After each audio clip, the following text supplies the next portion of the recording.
Show me your prodigies, your wonderkins, overnight successes, sensations, virtuosos, outliers. Show me the unfairly gifted, the business masterminds, the once-in-a-generation talents, and we'll show you the late nights, the early risers, tough days, the relentless fighters, taking small steps forward to make the big things happen.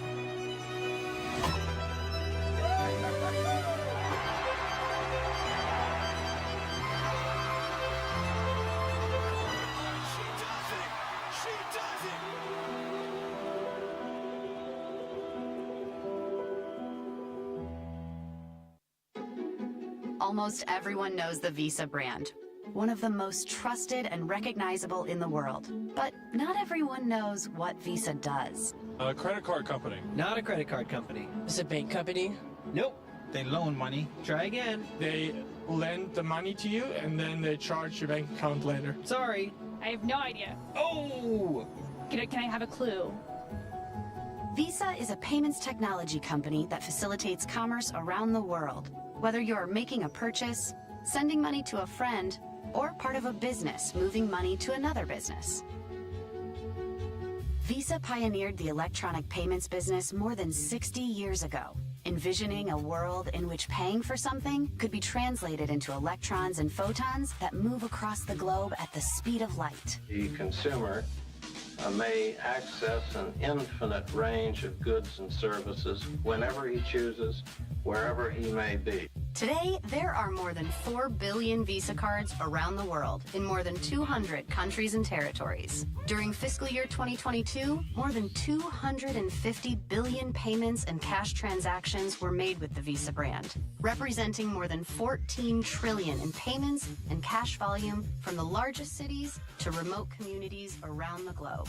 Each transaction made on the Visa network represents a packet of data that moves across a massive telecommunications network, more than 10 million miles in length end to end. The network is made up of fiber, Ethernet, wireless, satellite, and virtual connections, linking consumers, businesses, governments, and financial institutions. The journey of each transaction starts with you. When you click, swipe, dip, or tap to pay, data about the transaction travels from the store owner to their bank or processor, which captures the information and sends it to VisaNet. VisaNet uses artificial intelligence technology to analyze every aspect of the transaction to determine the level of risk for fraud. VisaNet routes the information to the bank that issued the customer's credit or debit account. The bank decides whether to approve or decline the transaction based on Visa's risk score and its own data about the account. Traveling back through VisaNet, the approved request returns to the store owner, where the transaction is completed. Later on, Visa makes sure the money is transferred. This authorization all happens in less than 1 second, whether you're in Miami, Madrid, or Mumbai. Making sure that every transaction flows instantly are several global data centers, synchronized in real time so that if one system experiences issues, another picks up. Software developers and other partners can use Visa's developer tools to build innovative ways to pay. As a payments leader, Visa is extending the boundaries of our network and the potential of billions of connected devices, bringing the security and reliability of our brand to customers across the entire payments ecosystem. Digital commerce can extend to even the most remote regions, where people who don't typically bank can access the benefits of mobile technology. Despite the growth of digital payments, about 1.4 billion people still lack access to formal financial services, and consumers spend trillions in cash and checks. Meeting this opportunity is the mission of Visa's more than 26,000 employees, committed to accelerating the global migration to digital payments, to enable individuals, businesses, and economies to thrive. You might not know what Visa does because the inner workings of our network are not visible when you're making a payment. And they shouldn't be. Speed, security, and convenience are what drive our business, so you can get on with yours, no matter how, when, and where you choose to pay.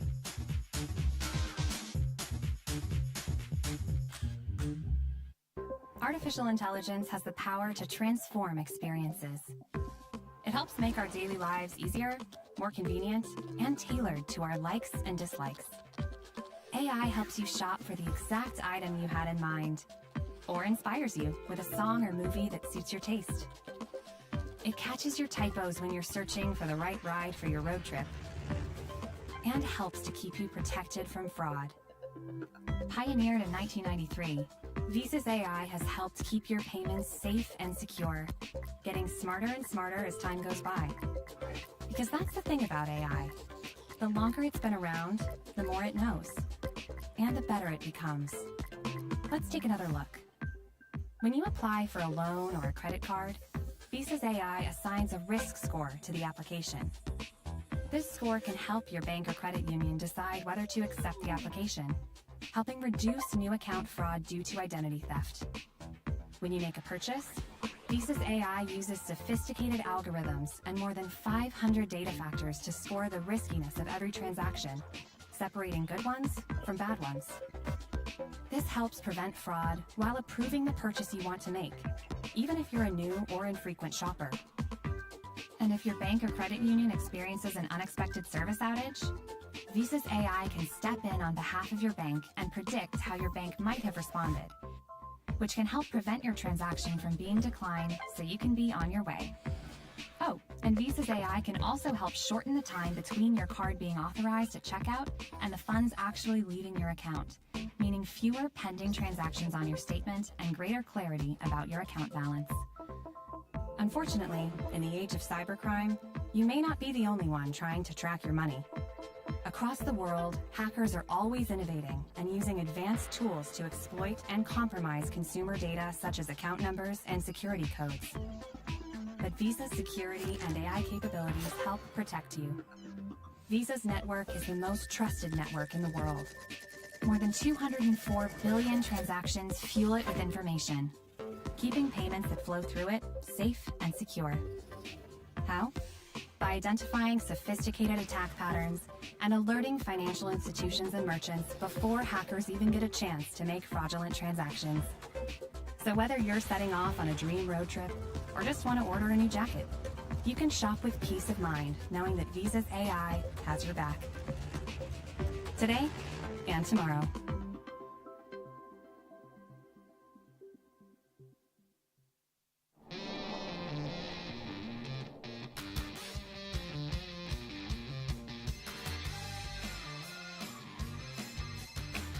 Hello, baby. Happy birthday. Listen, I just sent you some money. I want you to treat yourself, okay? Thank you.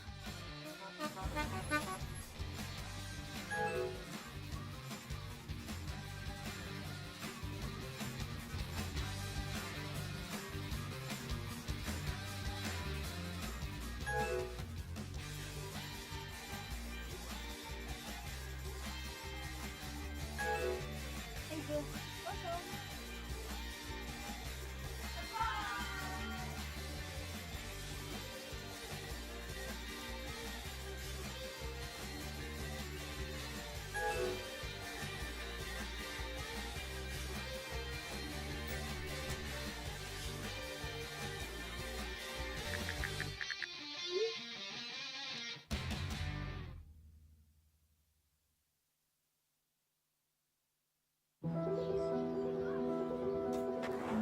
Show me your prodigies, your wonderkins, overnight successes, sensations, virtuosos, outliers. Show me the unfairly gifted, the business masterminds, the once-in-a-generation talents, and we'll show you the late nights, the early risers, tough days, the relentless fighters, taking small steps forward to make the big things happen.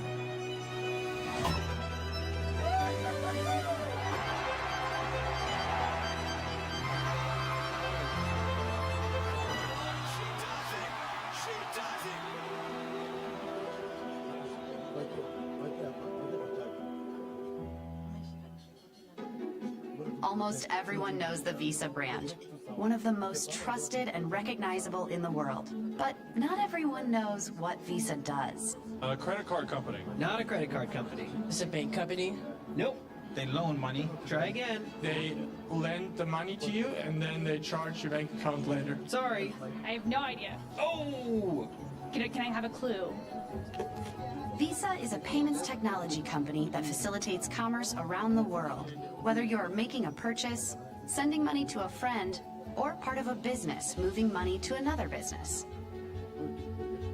Visa pioneered the electronic payments business more than 60 years ago, envisioning a world in which paying for something could be translated into electrons and photons that move across the globe at the speed of light. The consumer may access an infinite range of goods and services whenever he chooses, wherever he may be. Today, there are more than 4 billion Visa cards around the world in more than 200 countries and territories. During fiscal year 2022, more than 250 billion payments and cash transactions were made with the Visa brand, representing more than 14 trillion in payments and cash volume from the largest cities to remote communities around the globe.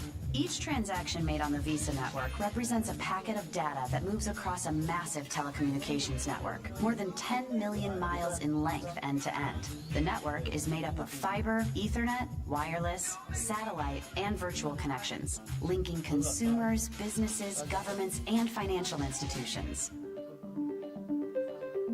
The journey of each transaction starts with you. When you click, swipe, dip, or tap to pay, data about the transaction travels from the store owner to their bank or processor, which captures the information and sends it to VisaNet. VisaNet uses artificial intelligence technology to analyze every aspect of the transaction to determine the level of risk for fraud. VisaNet routes the information to the bank that issued the customer's credit or debit account. The bank decides whether to approve or decline the transaction based on Visa's risk score and its own data about the account. Traveling back through VisaNet, the approved request returns to the store owner, where the transaction is completed. Later on, Visa makes sure the money is transferred. This authorization all happens in less than 1 second, whether you're in Miami, Madrid, or Mumbai. Making sure that every transaction flows instantly are several global data centers, synchronized in real time so that if one system experiences issues, another picks up. Software developers and other partners can use Visa's developer tools to build innovative ways to pay. As a payments leader, Visa is extending the boundaries of our network and the potential of billions of connected devices, bringing the security and reliability of our brand to customers across the entire payments ecosystem. Digital commerce can extend to even the most remote regions, where people who don't typically bank can access the benefits of mobile technology. Despite the growth of digital payments, about 1.4 billion people still lack access to formal financial services, and consumers spend trillions in cash and checks. Meeting this opportunity is the mission of Visa's more than 26,000 employees, committed to accelerating the global migration to digital payments, to enable individuals, businesses, and economies to thrive. You might not know what Visa does because the inner workings of our network are not visible when you're making a payment, and they shouldn't be. Speed, security, and convenience are what drive our business, so you can get on with yours, no matter how, when, and where you choose to pay.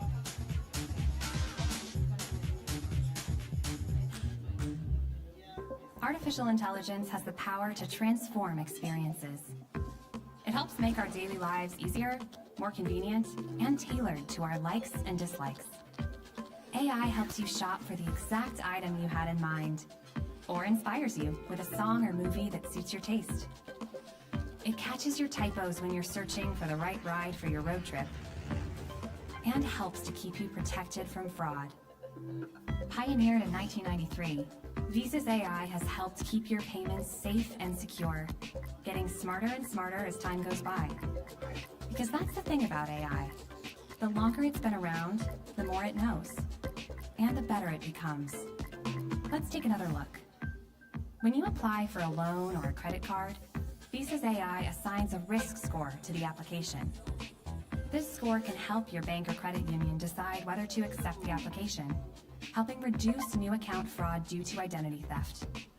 When you make a purchase, Visa's AI uses sophisticated algorithms and more than 500 data factors to score the riskiness of every transaction, separating good ones from bad ones. This helps prevent fraud while approving the purchase you want to make, even if you're a new or infrequent shopper. And if your bank or credit union experiences an unexpected service outage, Visa's AI can step in on behalf of your bank and predict how your bank might have responded, which can help prevent your transaction from being declined so you can be on your way. Oh, and Visa's AI can also help shorten the time between your card being authorized at checkout and the funds actually leaving your account, meaning fewer pending transactions on your statement and greater clarity about your account balance. Unfortunately, in the age of cybercrime, you may not be the only one trying to track your money. Across the world, hackers are always innovating and using advanced tools to exploit and compromise consumer data such as account numbers and security codes. But Visa's security and AI capabilities help protect you. Visa's network is the most trusted network in the world. More than 204 billion transactions fuel it with information, keeping payments that flow through it safe and secure. How? By identifying sophisticated attack patterns and alerting financial institutions and merchants before hackers even get a chance to make fraudulent transactions.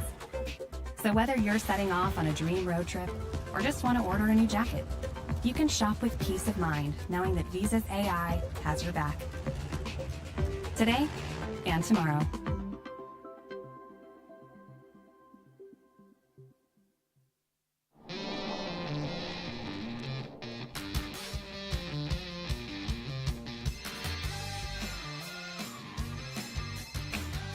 Hello, baby. Happy birthday. Listen, I just sent you some money. I want you to treat yourself, okay? Thank you.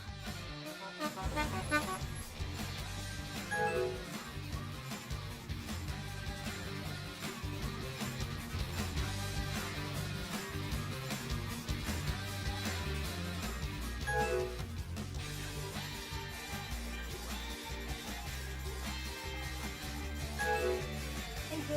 Welcome.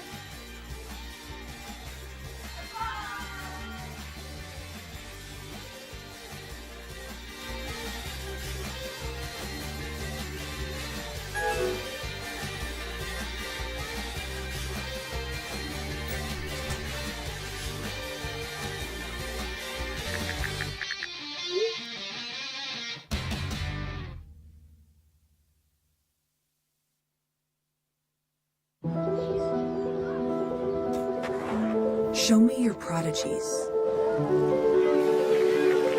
your wonderkins, overnight successes, sensations, virtuosos, outliers.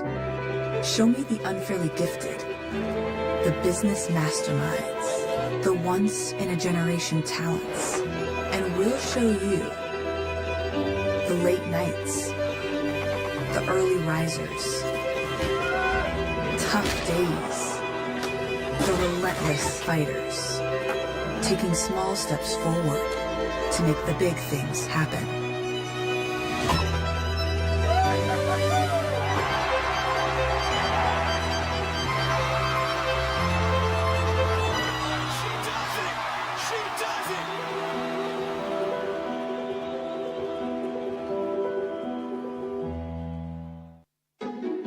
Almost everyone knows the Visa brand, one of the most trusted and recognizable in the world. But not everyone knows what Visa does. A credit card company. Not a credit card company. It's a bank company? Nope. They loan money. Try again. They lend the money to you and then they charge your bank account later. Sorry. I have no idea. Oh! Can I have a clue?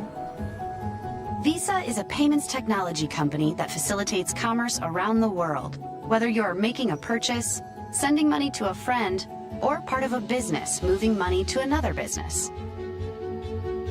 Visa pioneered the electronic payments business more than 60 years ago, envisioning a world in which paying for something could be translated into electrons and photons that move across the globe at the speed of light. The consumer may access an infinite range of goods and services whenever he chooses, wherever he may be. Today, there are more than 4 billion Visa cards around the world in more than 200 countries and territories. During fiscal year 2022, more than 250 billion payments and cash transactions were made with the Visa brand, representing more than 14 trillion in payments and cash volume from the largest cities to remote communities around the globe. Each transaction made on the Visa network represents a packet of data that moves across a massive telecommunications network, more than 10 million miles in length end to end. The network is made up of fiber, Ethernet, wireless, satellite, and virtual connections, linking consumers, businesses, governments, and financial institutions. The journey of each transaction starts with you. When you click, swipe, dip, or tap to pay, data about the transaction travels from the store owner to their bank or processor, which captures the information and sends it to VisaNet. VisaNet uses artificial intelligence technology to analyze every aspect of the transaction to determine the level of risk for fraud. VisaNet routes the information to the bank that issued the customer's credit or debit account. The bank decides whether to approve or decline the transaction based on Visa's risk score and its own data about the account. Traveling back through VisaNet, the approved request returns to the store owner, where the transaction is completed. Later on, Visa makes sure the money is transferred. This authorization all happens in less than 1 second, whether you're in Miami, Madrid, or Mumbai. Making sure that every transaction flows instantly are several global data centers, synchronized in real time so that if one system experiences issues, another picks up. Software developers and other partners can use Visa's developer tools to build innovative ways to pay. As a payments leader, Visa is extending the boundaries of our network and the potential of billions of connected devices, bringing the security and reliability of our brand to customers across the entire payments ecosystem.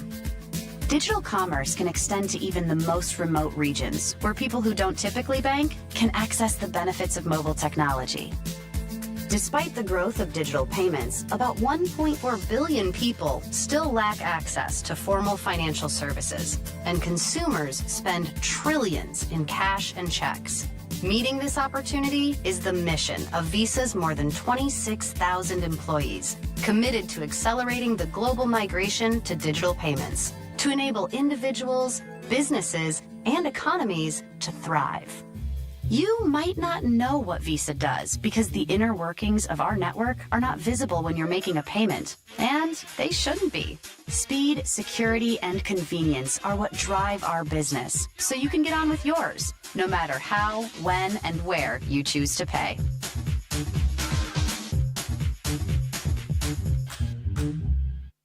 Artificial intelligence has the power to transform experiences.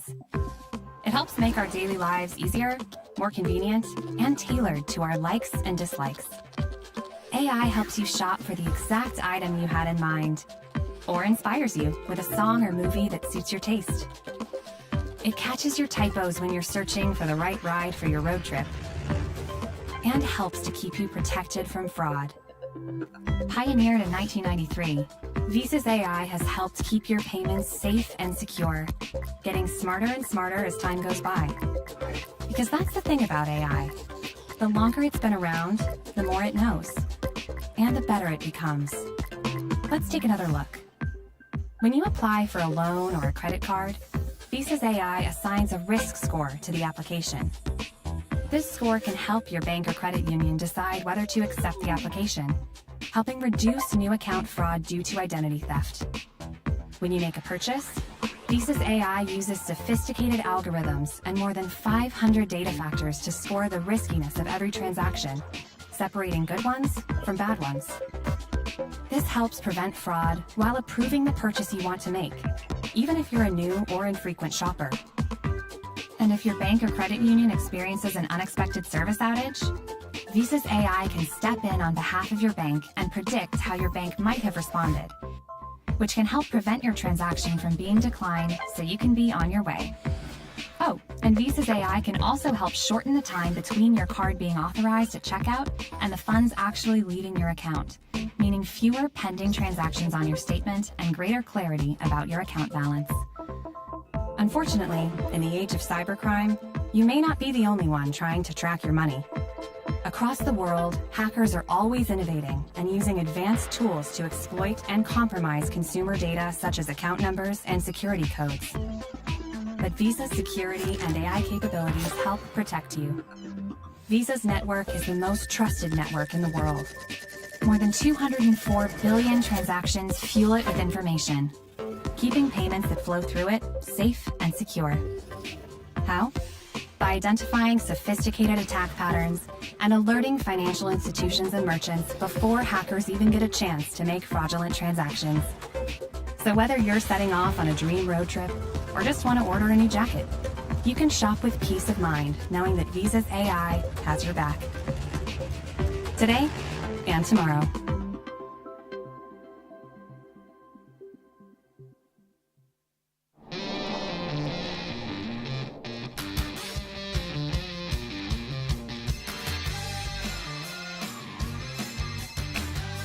Hello, baby. Happy birthday.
they'll play the brand video again, which is now our cue to get on stage. Okay. Wait for the video to end, then we can start with welcoming everyone. At which then just go ahead with the script as we have talked, as we have reviewed. Then of course they'll be ready to play the video again. Okay. Yeah. Okay. Sounds good. We just move forward. Thank you. So we just go back to that car, back seat.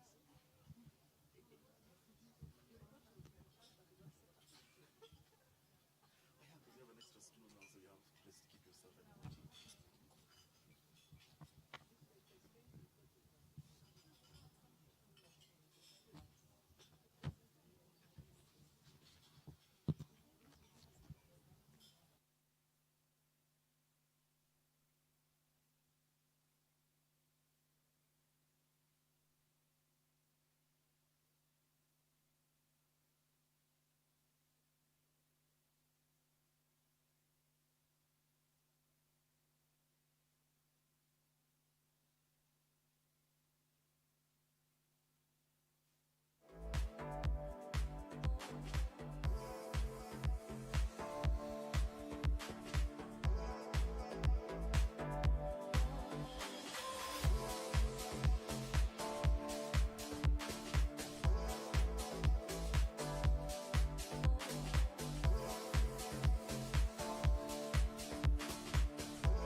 I'm the CEO of Clad, and we're a Kenyan fintech that's built lending infrastructure for the informal sector. So we serve micro lenders who serve the informal sector, like boda riders, market vendors, neighborhood shops. So they give them micro loans, small loans, which they pay daily, weekly, monthly. So we've built software that enables these micro lenders to be able to understand the incomes of these small business owners and allow them to build a credit profile of this small business and enable them to unlock a loan from the lender. Yeah. Okay. Hello. Welcome to Busu. My name is Emma, and I'm the founder of Busu Naturals Skincare. What we do is we provide a range of personal care products specifically designed for sensitive African skin. So we have something for the entire family, from the babies to mommy and to daddy as well. Yes. All natural based. They contain locally sourced botanicals that is informed by different Kenyan ethnicities to address different skin issues. We market our products through digital marketing. We are big on our socials and then also through our website. We've also partnered with a couple of influencers to actually, create awareness about our products. We are still new in the market, so that's why maybe you haven't heard about us yet. Yes. Our company, what we're doing is we're trying to restore our beauty traditions. As Africans, we had a way of handling our problems, especially when it came to, health issues. But as time came along, we adopted other people's beauty standards, and that then changed how we manage our skincare problems. So that's the value we are adding. Thank you.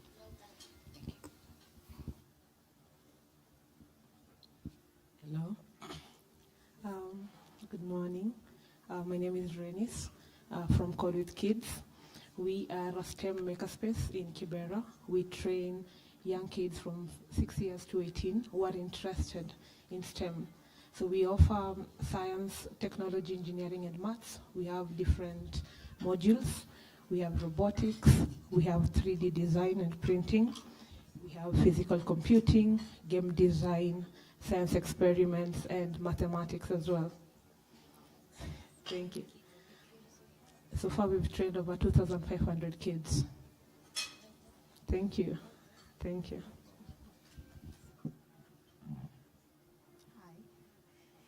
Hi. Good morning. My name is Caroline Nganga. This is Crafts with Meaning.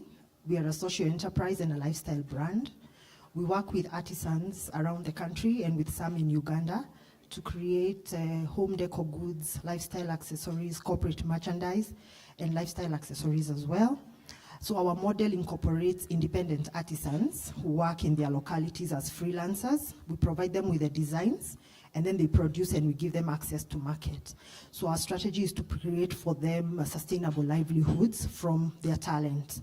In addition to that, we have our workshop in Nairobi at the showground, which is where we do value addition to the items that come from the artisans and also produce lots of corporate merchandise.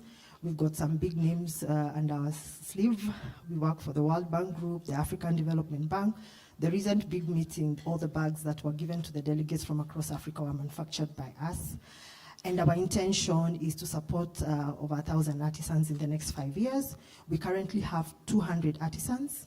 Over 150 are the freelance artisans in the counties of Turkana, Makueni, Machakos. And then we have the rest working full-time with us at our factory. Some of our unique products, we upcycle billboards into bags. And some companies are contracting us to upcycle all their billboards into school bags, which they donate to kids. And they last very long because the material is strong. We also have art made from all our factory waste, so all the offcuts from our own factory and some factories around us. We have a team at our workshop that converts it into wall art. So those are some of the innovative things that we are doing at Crafts with Meaning. Thank you. Thank you.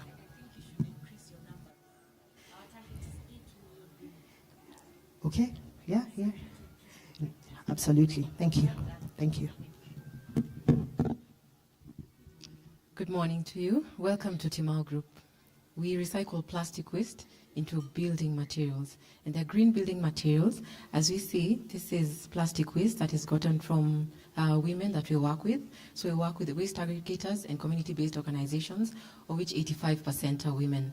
These women bring the plastic waste to our facility, and this is where we recycle it into construction and building material. What's unique about our product is that it has an interlocking feature, which does not require cement or any binder. So once you use that and use a hammer, you're home and dry. No, that's a mallet. That's a rubber mallet. That's any hammer, yes, like any other. This is the plastic building blocks.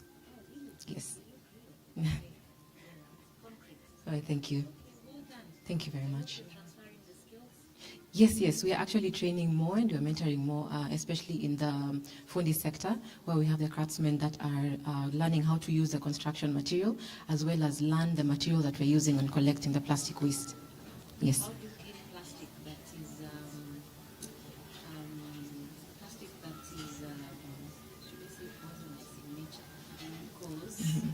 You find that when plastic is heat, the chemicals that they produce. Yes. So when plastic was being made, there are certain chemicals that were used which are not produced in the region.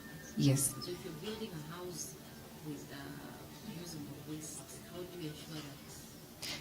So let me talk about our process, where we use a technology known as extrusion. So when it goes through this process, there's a chamber that curbs any other gas that's being emitted to the environment. This gas is then taken back to the water, where the cooling system where they are placed in the molds. So this gas is taken directly to the water, so it can curb in and avoid any further chemical reactions of HCl. So that's how we trap any other emission and stuff from harming our environment further. Yes. Thank you very much. Thank you. Join the women in construction. I will. I certainly will. Thank you. Show me your prodigies, your wonderkins, overnight successes, sensations, virtuosos, outliers.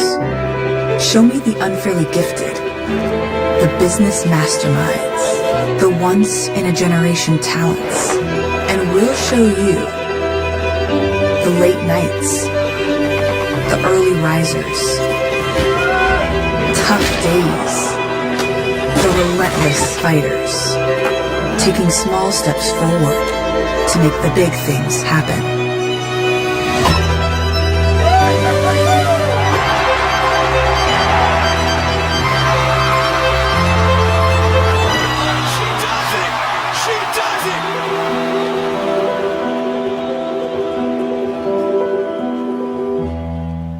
Good morning, good morning. Please let's take our seats, ladies and gents, as we begin our program. Good morning and welcome to the She's Next Kenya Finals. I'm Ayuma Michelle, your MC for today. I'd just like to quickly share that in case you'd like to go visit the washrooms, you'll access them to the far left, both ladies and gents. And also, should you wish to answer your calls, because I do know there are lots of entrepreneurs here in this room, please answer your calls from outside the room, or just keep your phone on mute, or even better, silent or off, so that we can have your full attention today.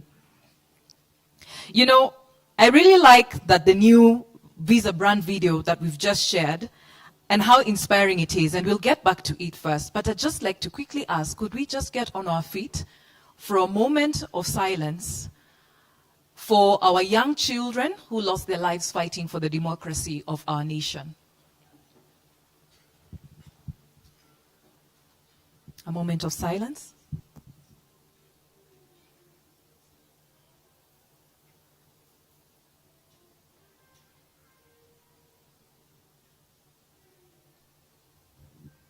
Thank you. You may have your seats. You know, I really like the new Visa brand video. It's quite inspiring. It was just playing before. And it talks about the power of small steps, because I personally resonate with it. And so let's watch it just one more time, and I'll tell you why afterwards. Show me your prodigies, your wonderkins, overnight successes, sensations, Virtuosos, outliers.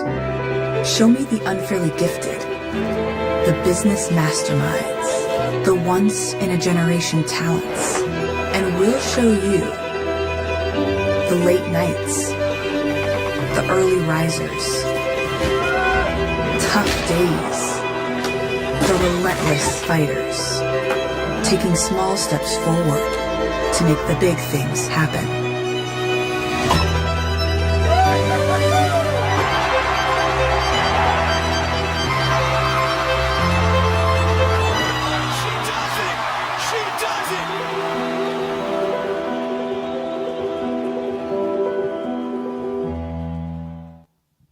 Excellent. So let me tell you why. I've always been entrepreneurial ever since I was age 11. Even as a little girl, I saw that I was obsessed with solving problems. But somehow the world around me didn't recognize that even young girls could be entrepreneurs. And I remember years later, there was a time I was literally doubting whether I'm really an entrepreneur and whether I can have solutions to actually solve as an entrepreneur. And a wonderful gentleman by the name Bob Collymore, who's the late Safaricom CEO, we had a heart-to-heart, and he actually challenged me. I could either seek a job as the solution to my problem, or I could embrace the dynamism, I could embrace the nervousness and the anxiety, and also the fact that that confusion, that time that I was in, and figure out what lesson I could learn from that season. And years later, I ended up building a business out of the lesson that I learned from that season and built an amazing brand called Let's, which 8 years now, I have managed to serve over 2,000 global women leaders in 5 continents, from Wall Street boss women narrating their stories to international fashion designers pitching to Wall Street successfully, and stay-at-home mothers launching new businesses using the power of their stories. So, when we talk about small steps, I think I have an idea of what that means, and I'm a living testament. And we want to thank Visa for allowing us to remember that and to embrace our small steps. Once more, I'd like to welcome our audience online who are following us. Please journey with us using the hashtags She'sNext and PayWithVisa. We have a live stream, guys. So please make sure you also share the lessons and the inspiration with people who are not with us here in the room using these 2 hashtags. It's an honor to have you all here as we celebrate innovation and the entrepreneurial spirit of women in Kenya. As we all know, women really hold up this nation, and African women are very entrepreneurial. We are hosted today by Visa to celebrate women entrepreneurs running small and medium-sized businesses across the country, but specifically 5 represented here today, and you might have seen them on the booths. That's Busu Naturals, let's give them a round of applause, Clad, Code with Kids, Crafts with Meaning, and Timal Group. Congratulations, ladies. And we also have 20 other SMEs who emerged from over 2,300 applicants who submitted their applications to the She's Next grant competition in Kenya. Welcome to you all, and congratulations. A round of applause to you all. Today, one of the 5 shall walk away with 2.5 million shillings. As you know, the current economy really pushes us to get some cash injections, right? So this is a wonderful gift. And if just like me, if you're curious to find out who these are, please stay on with me. It's going to be an exciting journey today. She's Next is part of Visa's efforts to support the creation of an inclusive, equitable world where women business owners can flourish. It aims to support women-owned businesses through funding, training, and mentorship. So it's not just about the money. There's also capacity building. There's also training so that they can even do more with what they're offering. For the She's Next initiative's rollout in Kenya, Visa has chosen to partner with Kayana Create, represented here today by their founder, Pat Okello.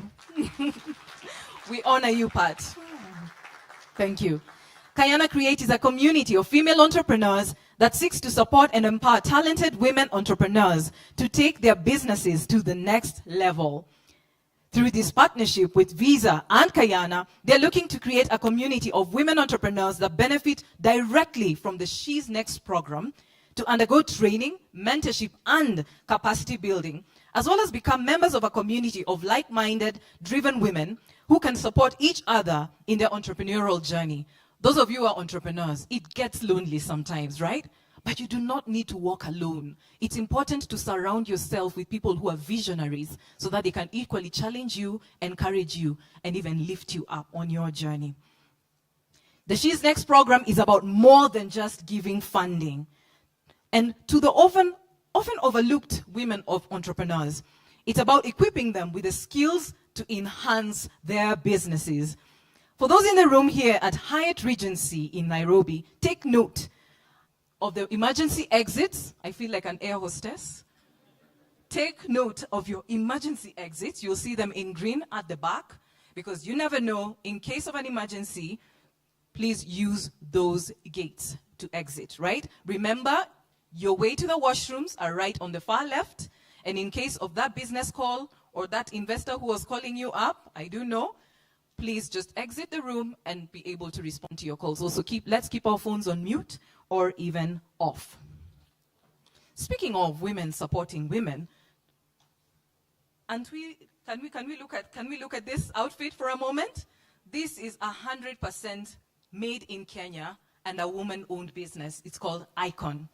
So when I talk about supporting women and putting money on African women, I walk the talk, and I hope that we will also support all of the women entrepreneurs in this room, because when we invest in our women, we are investing in our economies, and that money always comes back. In our presence today, I'd like to acknowledge the presence of our chief guest, the President's Advisor on Women's Rights in the Executive Office of the President of Kenya, Honorable Harriet Chigai. Thank you so much, Honorable. We honor you, and we thank you for being here with us. And to kick off our event, I would like to invite Ivangege Sarwari, Senior Business Leader and Country Manager for Kenya at Visa, on stage to deliver our opening remarks. Please give her a warm welcome to Eva.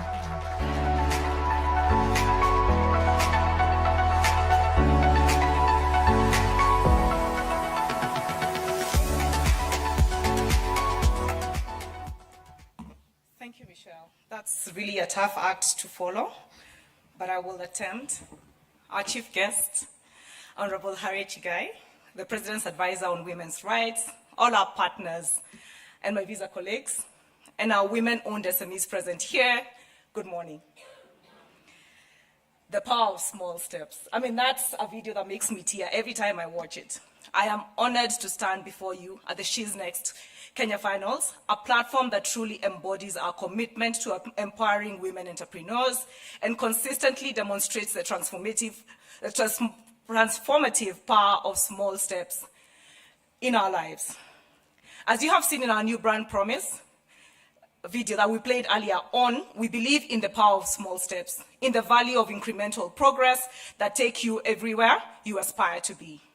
Today, as we celebrate women-owned small and medium enterprises, businesses that are the lifeblood of our economy, we also celebrate the small steps they take every day in trying to grow their business. Each of you, with your innovative ideas and relentless determination, is a beacon of change. Your journey, often marked with numerous small steps, serves as an inspiring testament to the enormous potential within every small step taken, every decision made, and every risk embraced. These small steps, which include drafting a business plan, taking the plunge to start your own enterprise, learning from the failures, and persisting in the face of adversity, these are the stepping stones to building successful SMEs. Each step, no matter how small, brings you closer to realizing your entrepreneurial vision. And we at Visa, together with our partners, are committed to support you every step of the way. Our promise is not just being about enabling transactions, it's about enabling growth, enabling dreams, and enabling you to be everywhere you want to be. The objectives of She's Next. As you can see, She's Next is a perfect embodiment of our brand promise. Designed to support women entrepreneurs, it is a testament to our belief in the power of diversity and inclusion. She's Next offers resources, insights, and networking opportunities to women businesses, leaders, and entrepreneurs, helping them take their businesses everywhere they want to be. Since 2020, Visa has invested over $3 million in over 250 grants and coaching for women entrepreneurs through the program globally. And for the first time, this program has come to Kenya. I'm really, really, really honored to be hosting it. Before we hear from our chief guest and our 5 finalists, let me spend the last few minutes talking about the objectives of She's Next. Our mission is an ambitious one, but it's fueled by a potent mix of passion, determination, and belief in the power of women and in the power of partnerships. Our first objective is to promote entrepreneurship among women. We want to inspire and encourage more of you to venture into entrepreneurship, me included, to create businesses that are not just successful, but also sustainable. We believe in your potential, in your ideas, and in your capacity to transform these ideas into thriving enterprises. Next, we're committing to building skills. Through workshops, mentorship programs, and networking events, we aim to enhance your business skills. We want to equip you with the tools, the knowledge, and skills you need to navigate the complex world of business and come out on top. Our third objective is creating networks, and that's why we chose this venue today. We believe that the journey of entrepreneurship should not be a lonely one. Therefore, we strive to connect you with potential investors, mentors, and fellow entrepreneurs. This fosters collaboration and mutual growth and creates a supportive community where everyone thrives. Moreover, empowerment is at the heart of what we do. We want to empower you to take charge of your economic future, to make decisions that will positively impact your life and the lives of those around you. Through entrepreneurship, we believe that you can contribute significantly to the development of the Kenya economy. Lastly, we're staunch advocates for policies that support female entrepreneurship, and we couldn't have had a better chief guest. We will tirelessly work to break down the barriers that women face in business. We believe that everyone, regardless of their gender, should have the same opportunities to succeed.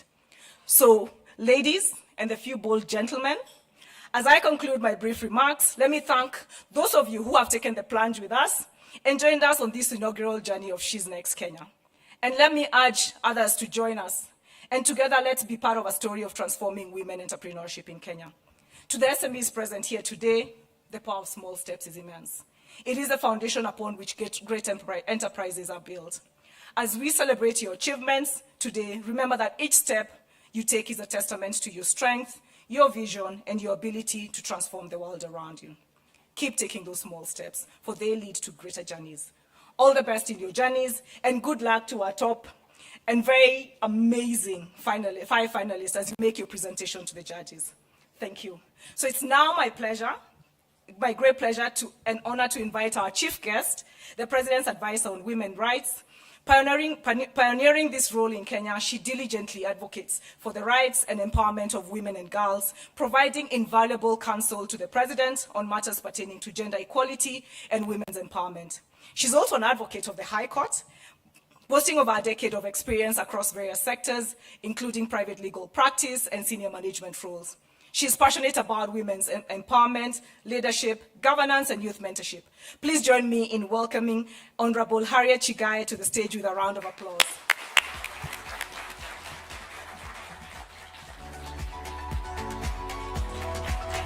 Another big round of applause for Honorable Harriet as she comes on stage. Karibu sana.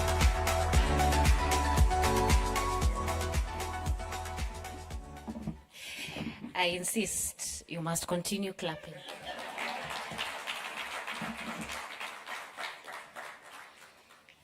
Good morning, everyone. You know, when I look around this room, I have sisters that we have met in different forums. And in my office, the genre of us being, for us having the dopamine, you know, hormones before we deliver a speech is that you must clap for us. So please clap. What you guys don't understand is that any speaker, by the time they come up here and they look down this side, we do get intimidated, by the way, not only with your beauty, but of course with the intellect that sits within these forums. And the fact that after we are done, you'll still revisit our speech. So clapping gives us the courage, not only to walk up here, but to actually deliver the knowledge we have with the, with the comfort that we need. So in my office, rule number 1, we must clap. And rule number 2, just smile when we are giving these speeches, because then you make the speakers feel like, okay, we are making sense.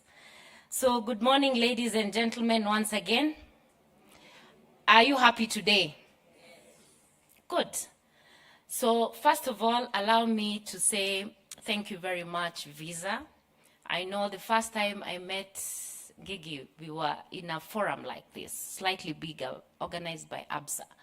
And we were all thinking, how do we accelerate the women within the economic band? And that has been the one question we've been asking ourselves ever since we got into office.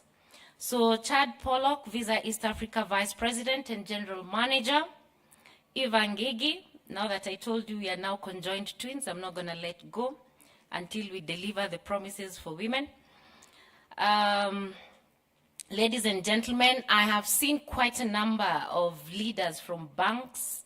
ABSA Bank is well represented by my sister here, and I'm happy to see her everywhere I go, because it then tells me the promises that ABSA Bank has made towards the 300,000 women entrepreneurs in this country will be actualized. See, I even know the numbers. So allow me to laud Visa for this great initiative. It's a very innovative initiative, and it's timely. In fact, I'm happy that Visa has now landed in Kenya big time. And for me, I would give you, my target is 8 million women. ABSA has taken 300,000 out of the 8 million. Visa, I need you to increase that number. Equity Bank, I am still waiting for your numbers, And I keep saying, if all the financial institutions can just take a small percentage of the 8 million women that we want to accelerate, don't you think we'll make this country a better place? We can only transform this country if young people, young women are empowered to be job creators and not job seekers. Any one of us who we have interacted with, we have had this conversation over time. The journey to industrialize this country, the journey to economically empower women, and in my office, we've added investment. We need to not only economic empower, but we have to allow the young people and women generally to also know how to invest what they have earned. We have a target of 8 million women in my office, cutting across all sectors. And we believe if we achieve this, we'll have changed this country. We also believe private sector must work together with the public sector. Why? These two entities cannot work separately. We have to pull together so that we realize the noble cause. Also allow me to say the size of your dreams must always exceed your current capacity to achieve them. If your dream does not scare you, then they are not big enough. You must be scared with your dreams. This is such a powerful statement that resonates well with the She Is Next finals. This is a platform that presents practical support to women-owned enterprises based on the next dream level of their businesses. Kenya boasts a vibrant network of women-led businesses, from bustling markets overflowing with handcraft goods to innovative tech startups. Women's contribution to the economy are undeniable. They undeniably are innovators, problem solvers, and natural-born leaders. Women are natural incubators of any ideas. Then we need to scale up these ideas and transform them into real-time innovative hubs. Kenya has demonstrated to be amongst the fastest growing economies. This growth is largely attributed to the micro, small, and medium enterprises sector. It employs about 80% of the country's total employees outside agriculture. KNBS indicates that about 31.4% of the licensed small and medium enterprises in Kenya are women-led and women-owned. In addition, 61% of all unlicensed SMEs are also owned by women. Thus, one can safely say that Kenya's economy thrives on the contribution of SMEs, specifically women-led enterprises. Currently, we have about 7.4 million SMEs employing approximately 14.9 million Kenyans in various sectors of the economy. These SMEs contribute an estimated 40% to the country's GDP. Further, the SMEs constitute about 98% of the businesses in the country, and we are talking about informal sector as well, and have an annual job creation of 30% of all new jobs in the country. Globally, going by Oxfam report, it indicates that SMEs account for about 90% of all businesses. They are critical in employment creation, production of output for final consumption, in addition, input for further production resulting in economic growth. Ladies and gentlemen, despite their potential, women-owned businesses in Kenya are smaller. They are less likely to grow and are less profitable. They begin with less capital investment than those owned by men. Sorry, my brothers. They are twice as likely to operate from their own homes instead of being located in business centers. Why do female entrepreneurs in Kenya perform poorly or dismally in comparison to their male counterparts? Their poor track record has been attributed to multiple factors such as lack of affordable credit, heavier burden of the care work, gender biases, and lack of social capital. Additionally, balancing businesses with family commitments often stifles their entrepreneurial spirit and traps them in cycles of poverty. If you agree, you clap with me. On gender bias, a report by the International Finance Corporation caught my eye. It indicates, sadly, that banks officials in Kenya or in Africa discriminate against female business owners. But I believe this is a changing trend because I know quite a number of banks have signed up into women-led initiatives. They reportedly ignore them in meetings, preferring instead to speak to their husbands or their male business partners. I can add to the joke and say, in most interview questions, the one question that I always sneer at is, are you married? How many children do you have? In loan forms, these questions also appear, isn't it? In interviews, including public interviews, these questions come up. My joke is, will those questions, as answered, do your job? It's for you to answer. I'm just being naughty. A different report also explains that female entrepreneurs often feel intimidated by the negative attitudes and harassment of government officials. That's the Ellis report of 2007. This is an old one. It needs to be countered by a newer survey. The women are thus afraid to navigate the complex bureaucratic processes required for registration of their businesses. This explains the huge number of women-owned MSMEs recorded as being in the informal sector in Kenya. As I've said, the last 1 year I've seen a paradigm shift within the institutions, within the financial institutions in terms of how do we accelerate gender into these spaces. It is thus gratifying to note that She's Next program understands these challenges. It has zeroed in on the gap, bringing funding, training, and mentorship solutions to women-owned businesses. Your decisions to add Kenya to the 10 other countries you currently run the program in is exciting and a game changer for local business owners. The Kenya shillings 400 million in support to create an inclusive, equitable world where women businesses owners flourish is likely commendable. The same should be increased in order for us to realize 8 million target in leveraging women on economic empowerment and investment. We did a test drive with Absa Bank in Kakamega County in terms of empowering women by financial literacy training. To the shock of all of us, more than 800 women showed up. About 360 finished the training program, and it was a 3-day program. That already tells us there's a need. Women and young people just need to be pointed to where the opportunities are. Through this funding, you provide the resources women need to turn their dreams into reality. Training empowers them with the knowledge and skills to navigate the intricacies of business, and mentorship connects them with experienced leaders who offer guidance and support. Thank you for this initiative on behalf of Kenyan young women. Today, as we hold the inaugural She's Next grant competition in Kenya, it is inspiring to note that over 2,300 women entrepreneurs from different sectors applied for a chance to receive these grants. This grant ranges from 2.5 million, 1.5 million, and Kenya shillings 1 million respectively. For the first 3 successful contestants, I'm confident that these women who will be unveiled today will invest the money wisely and be an inspiration to others. If it were my wish, I would have mooted that all the 2,000 women should have actually won a prize today.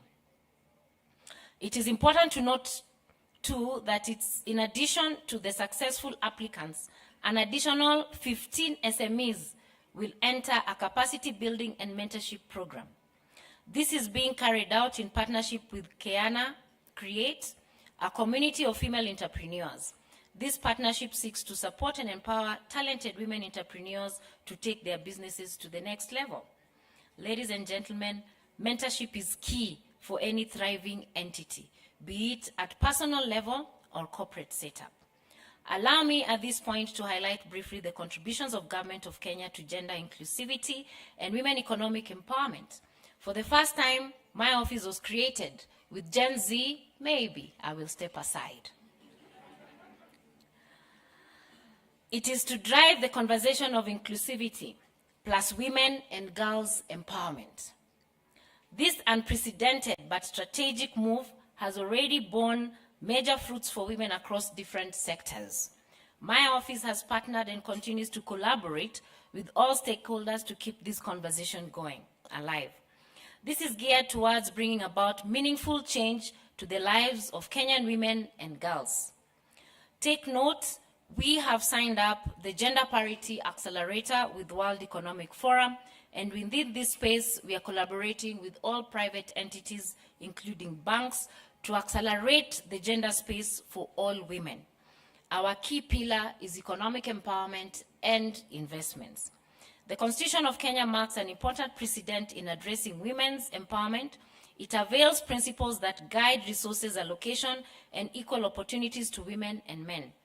The gender equality and women's empowerment is emphasized in the Constitution, providing a powerful framework for addressing gender equality and promotion of women's empowerment. On Monday, we were lucky to sign with the US government on She Leads campaign, a campaign that not only accelerates the gender space within this country, but sub-Saharan Africa, with a key component on dealing with femicide and technology-assisted GBV. Both our transformative agenda further focuses on an increase in the partnership and participation of women in all economic, social, and political decision-making processes. The Women Enterprise Fund was also established to support women entrepreneurs, promote economic empowerment of women through accessible and affordable credit to women in the country. Right now, Kenya needs initiatives that promote financial inclusion, provide access to skills and training, and dismantle discriminatory practices. We must invest in programs like microloans and mentorship networks that empower women to become leaders in their communities. Technology is a powerful tool, bridging the digital divide and connecting women to new opportunities. Today, one can easily use their mobile phones to access market information or showcase their crafts to a global audience online. We must sensitize our women to adopt technology in their SMEs. M-Pesa and other mobile solutions have revolutionized Kenyan businesses. Leverage technology for efficient payments, marketing, and communication. I'm sure Gen Z know this better. My advice to all the incredible She's Next program applicants today is embrace technology. Most important of all, we need to foster partnerships between women in the form of chamas, cooperatives, and support groups. These networks provide a safety net where they can share knowledge, resources, and emotional support.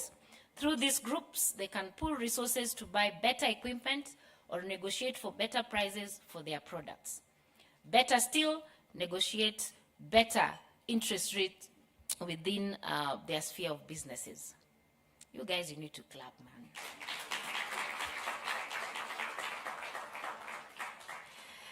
Here we can connect. We cannot leave our men behind. They have a crucial role to play as well. They must become champions of change, dismantling gender biases and supporting women's ambitions. With their support, we can create a society where women are not just seen as wives and mothers, but as economic powerhouses, innovators, and leaders.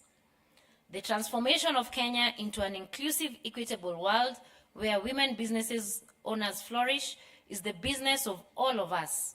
By working together, by combining our resources and voices, we can unlock the full potential of women in this country. Let us help usher in a future where Kenyan women successfully drive economic growth, shape their destinies, and transform the lives of generations to come. The expected growth of women's entrepreneurship through your program will encourage women to gain confidence and decision-making experiences. It will give them greater sense of control over their lives in social, economic spheres. This will help change the perception of both women and men and the role women can play in the economy, as well as enhance women's bargaining power within their families. Dear women, we see you, we believe in you. This is your moment. Do not let self-doubt hold you back. She's Next is here to champion your journey for the successful applicants. Embrace the training, access the funding, and seek out mentors who have walked the path before you. Build your networks, connect with other women entrepreneurs, attend workshops hosted by other organizations, and find mentors who can offer guidance. Kenyan women are known for their resourcefulness. You think outside the box, you adapt your products and services to meet market needs, and do not be afraid to take calculated risks. Let us build a world where women-owned businesses not only survive beyond the first 5 years of establishment, but dominate the economy. A world where innovation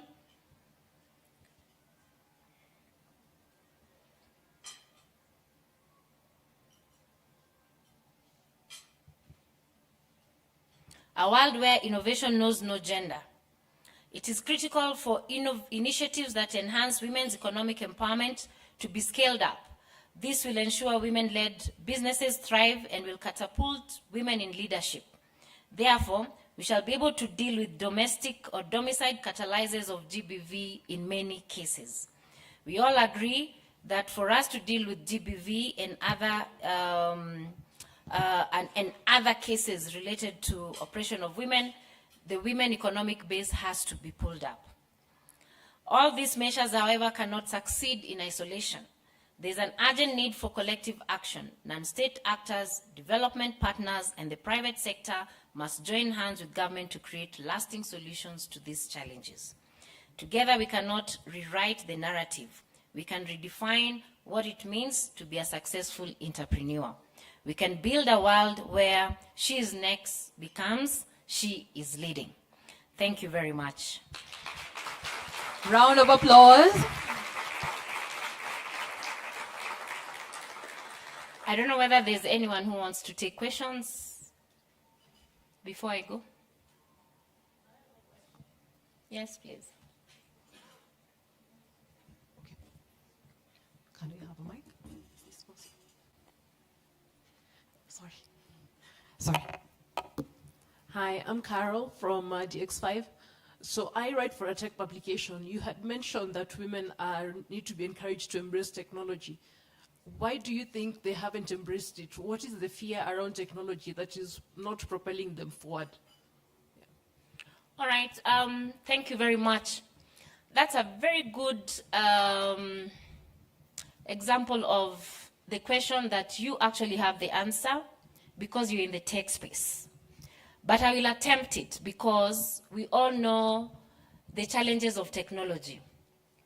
Currently, as we speak, I don't think we have the best safeguards within the technology space in Kenya or in Africa. The question then is, the people within the tech space, what are the gaps that we currently have that you as young people can actually create the solutions and where are these opportunities so that you can put the stop gaps and the stop measures. You all agree with me, even as we talk about AI, currently it's not gender sensitive. As we talk about technology, you also realize there are very many risks as we speak right now. With AI, you can create a mini Harriet, for example. And I will be seeing a mini Harriet talking about the other Harriet that I don't even know that exists. So those are the challenges of Internet of Doing Things and the technology as it is today. I remember when the banking system was coming up with online banking. And the bankers will tell you it was a big, big problem for even myself to move or integrate all my systems into the online banking because of the safety measures. I can mention one. There was a time, should I mention the bank? No. There was a time, having practiced law, and I still run my law firm, you realize that most of the challenges within the banking sector, when we were revolutionizing the financial systems in this country, that's about 10 years back, bankers in the house, when we started going into the internet space, you realize when banks were integrating their systems or softwares, most of them used to do them at night, or they still do them at night. I'm sure you're wondering how I know. And by the time you reach 5 a.m., you either have those who used to receive dollars in their accounts, never used to say. But those who used to wake up in the morning and some few coins have left, you used to make a lot of noise. Those are the risk gaps I'm talking about. But I'm sure banks have revolutionized. Now you've come up with safety nets within the app systems to actually administer financial movements within a safe space. That is just one of them. Currently, as we speak, our biggest concern is AI. We don't know the safety nets we can put within AI. In our office now, we are dealing with something called technology-assisted GBV, where women leaders are bashed within the tech space. And we don't know. In fact, the person who will make the next money is the person who's going to give me the solution to technology-assisted GBV, because it's a global concern. So right now, we are all talking about how do we leverage and how do we take women to the next step? How do we make more women leaders? And I can assure you, right now you talk to any young woman, including myself, who wants to be the next big thing, and the question is, do you want to deal with these things, you know? The fear of the unknown. So where there are gaps, I know you have the solutions. So find us some of these solutions, and then we will have more women in the leadership platform. In terms of businesses, it's the same thing. You put hustler fund or you put a fund, those who have funds within your organization, and there's always leakage, you know? So the question is, how do we have these leakages? You sign forms and you're very sure that whatever personal information you've put in those forms is safe. The next thing you know, it's all in the internet, isn't it? So those are the gaps that are there. And I'm sure even in businesses, you have a good business idea.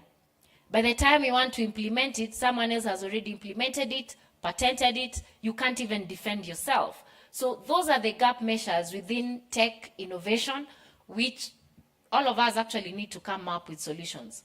And I can also assure the young people that whenever there's a problem, there's an opportunity.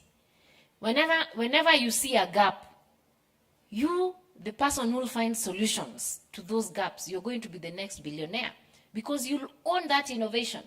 So with that, I think I have tried to answer your question, and I hope you're satisfied.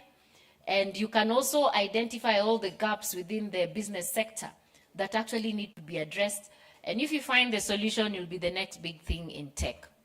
Any other question? Gen Z. Thank you so much. Asante sana. Thank you so much. So thank you. Thank you very much. And my rule of the thumb still stays. Please clap for me as I go sit. A round of applause. In fact, let's do it with a style. From the moment she comes on stage to the moment she sits down, let's do 1, 2, 3. 1, 2, 3. 1, 2, 3. 1, 2, 3. 1, 2, 3. Tena. 1, 2, 3. Ingine. 1, 2, 3. Kilo ingine. 1, 2, 3. Asante sana, Mheshimiwa. Thank you so much. We honor you and we thank you for your amazing insights. In fact, I'd just like to come into the crowd and just ask, let's play a quick game of numbers. Don't be nervous. You're entrepreneurs. What if I was carrying $100 billion? And then I just asked you, please, would you shy away from the microphone? So you would speak, you would defend. You would even tell me you're innovating something, even if it's in your mind, right? So as entrepreneurs, let's always be ready to defend our ideas, because you never know who is carrying your next opportunity, right? Excellent. So a quick game of numbers. How many, in terms of millions, how many millions did Mheshimiwa say that she's actually committing to, number of women that she's committing to support? 8 million. Oh, she's giving you more Kenya. She's giving you more Kenya. 8 million, and she challenged because ABSA has already done 300 and something. The other banking sectors to also take up the number to build it up to 8 million. Excellent. Give her another kilo. Excellent. Let me come to you, Olivia. Olivia? Sorry. Quick question. When it comes to, she's talked about ABSA. How many has ABSA committed to? 300,000. Oh, give her another clap, clap, clap. We are all going to live with claps here, right? And in which year did Visa specifically choose Kenya as the country, the inaugural country to have the She's Next finalist in terms of the prize, the awards? Which year?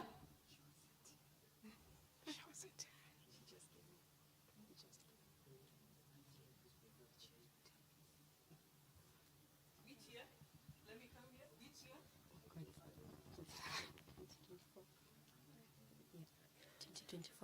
2024. Yeah, it is. Now say it confidently. 2024. You know, one thing that I've learned, especially as a storytelling consultant working with global women leaders, do you know women sometimes have 80% of the answers, but we're afraid to actually speak up. And let me tell you, I've also prepared men for pitches. A man could know 20%, but the way he will defend, like it is the answer. That's how they get that money. When it comes to investors, they follow the courage. Because if you're coming to defend 10 billion, I want somebody to be confident in that answer, right? So whatever you know, ladies, speak up and speak up with confidence, right? Don't wait for the whole 100%. Speak and speak with confidence, right? So I'm sure we've been waiting for this wonderful moment. We've all been waiting to meet these women entrepreneurs today, right? So this is it. I'm going to give you a deal. If you've never watched Shark Tank live, and if you've never watched Dragon's Den live, in fact, in Kenya, we first issues, we had Lion's Den, right? And in fact, we claimed it. Doesn't it make sense? Have you ever seen a dragon? Yeah, we had the Lion's Den. If you've never watched it live, this is your once-in-a-lifetime opportunity. Thanks to Visa, we're going to have a live pitch competition right here on stage. Let's give you a round of applause to our amazing women entrepreneurs who are going to stand in front of our judges and actually pitch their businesses. Remember, how much is on the line here? 2.5. And the entrepreneurs in the room, please see it as a sign. We are always 1 degree away from our next opportunity. And if it's happening to these ladies here, see yourself, start visualizing yourself on this stage, because you too could be on this stage and up for the win of 2.5 or even more, right? We need Visa to do well so that even us we do well, right? So that Visa comes and says, in fact, let's increase, let's double. So this is how it's going to go, right? To just give you a walkthrough of how it's going to happen. Each startup will have 4 minutes to pitch, right? Followed by a 5-minute Q&A session and a 1-minute transition to the next presenter. So you'll get to see how this works. So that when you go home, you put your children in front so that they can be the judges, right? What is family for, if not for practicing, right? You can do this at home. Prepare, because you never know, literally, I kid you not, you never know who is carrying your opportunity. If you're at an elevator, are you ready to pitch for your business? And one key rule I always tell myself is always have an answer or a question anytime you stand in front of a king, queen, or decision maker, and have a number. You never know where that opportunity could find you. So these are the following principles that will be used as a guide for the pitches. You can write this down so that you go rehearse, right? Compelling story of entrepreneurship. Stories. Stories, guys. I mean, the business of storytelling, it works. Every business has a story. Strength of business metrics. Remember the number? Every dream has a number. Compelling digital presence. We are living online. As long as you are a business that's operating online, you don't need permission from anyone as an African business to be a global business. If you're online, you're trading globally. Also, the compelling problem the business is solving. Business is about solving problems. How well and what gap, as Honorable had mentioned, are you solving? And last but not least, the quality of written materials and or visual media. I'm already seeing these are the opportunities you'll be creating and collaborating with other fellow Kenyan creatives to prepare you to be pitch perfect for your business. Now, I want to acknowledge our judges. Are you curious? Do we call them sharks? Do we call them dragons or lions? Let's call them our lions, right? I'm being biased. Me, I'm proudly Kenyan. So let's call our lions for today. I would like to invite our judges and honor our judges who later on come and take their positions on stage so that we take a photograph. From where they stand, there's Chad Pollock. Please, a round of applause. Chad Pollock, General Manager and VP East Africa, Visa. Welcome, welcome, Chad. It's good to see you.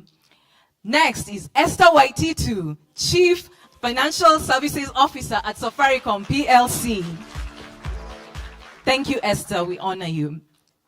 Next is Patricia Okello, co-founder, Kayana Create. Thank you, Pat. Next is Dr. Silpa Owich, Director, Women and Youth Banking at Equity Bank. Next, it's Marianne Ochola, Managing Director at Endeavor, Kenya. And last but not least, we have Caesar Nyaga, Investment Principal at Chui Ventures. Thank you, Caesar. I'd like to invite our judges on stage so that we can take a group photo ahead of the pitch. So please, we welcome you on stage. Remember, you remember the clap I gave you before? 1, 2, 3. 1, 2, 3. It's even going with the music. 1, 2, 3. 2, 3. Judges, this is your time to strut your walk. 1, 2, 3. 1, 2, 3.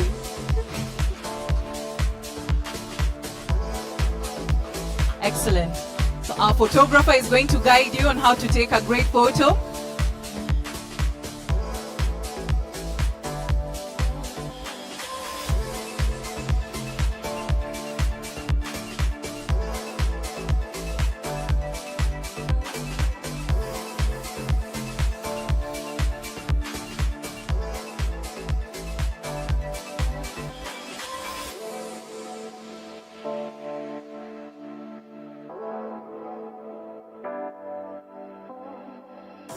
Excellent. As they strut away, you see you gave them so much confidence. They posed so nicely for that photo. Give them another round of applause. 1, 2, 3. 1, 2, 3. 1, 2, 3.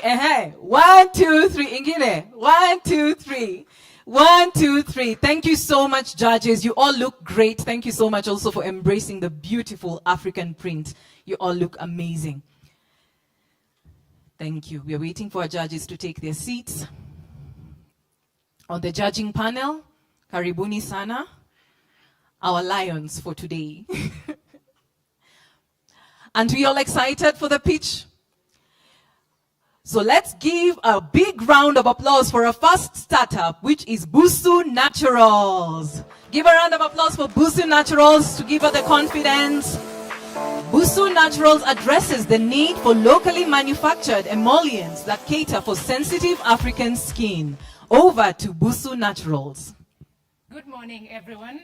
My name is Emma Oman, and I am the founder of Busu Natural Skincare. Thank you for this opportunity. What started off as addressing a personal challenge, having grown up with a bad case of eczema, a very isolating and physically uncomfortable condition, led to me missing school during some instances, and equally getting picked on by other kids with references like crocodile skin. It was quite distressing. Fast forward to 2019, and my son is diagnosed with the same condition, and I resolved he wouldn't go through a similar experience. So then Busu is born. I came to the realization that beyond my family, there are many others who are affected by the condition, and there's limited local solutions available. The problem we're trying to address is a lack of high quality, affordable, locally manufactured emollients that are primarily formulated for African skin. This is type 4 to 6 that is predominant within the region. An emollient is a moisturizing treatment that is applied directly onto the skin. So what we are creating is nature-based dermatological solutions as we expand opportunities for women by women. Our product is applied directly onto the skin, is used as a moisturizer to basically soothe, repair, and hydrate the skin. What sets our product apart is the presence of locally sourced botanicals within the product that is informed by different ethnicities that addresses different skin care issues. We have quite a range of products, informed also by the prevalence of terminal illnesses such as skin cancers that have been attributed to the presence of some harmful ingredients within personal care products. So that is also a market that we do serve. We have a range of products in front of you. We also have products displayed at our booth today, so you'll be able to interact with them. Our products are 100% made by women, and 80% of our suppliers are female-owned, female-run businesses. This is because we are keen on providing opportunities for women downstream as we are providing solutions for women upstream, and therefore for women, by women. Our business model is 70% B2C. This is where our clients are able to access our products, purchase, and pay securely online through our e-commerce website, as well as our socials. And the balance is 30% is B2B, where we have formed strategic partnerships with different distributors and third-party purchasers. Last year, we made about 10,000 in revenue, and we keep growing at a rate of 100% in 2024. Our vision is to grow the opportunity further downstream, empowering more women and youth within our value chain. But more importantly, we want to restore and preserve our diverse beauty traditions. I was the kid that used to shower in black tea, as my cousins would refer to it. This is because each time we visited my grandparents, my bathwater contained a mixture of botanicals. And this offered me more relief than the actual steroid treatments that I was on from the hospital. On the other hand, if you can agree with me, a lot of the products that are specifically designed for African skin in the market are actually bleaching products that come with a lot of health implications. And therefore, what we are trying to do is make sure that we provide dermatological solutions that are nature-based for African skin, and not just to those affected by eczema, but also those who want healthy, glowing skin without worrying about harmful ingredients in their products.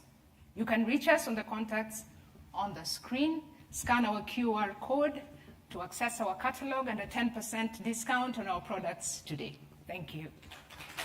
Thank you, Busu Naturals. Over to you, judges, for the Q&A.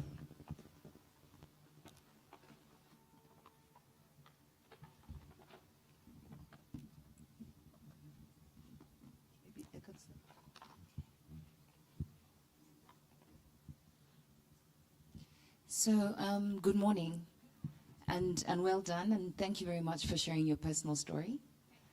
Great. So my question is around your distribution model, right? And you work with women, which is great, and you use natural products.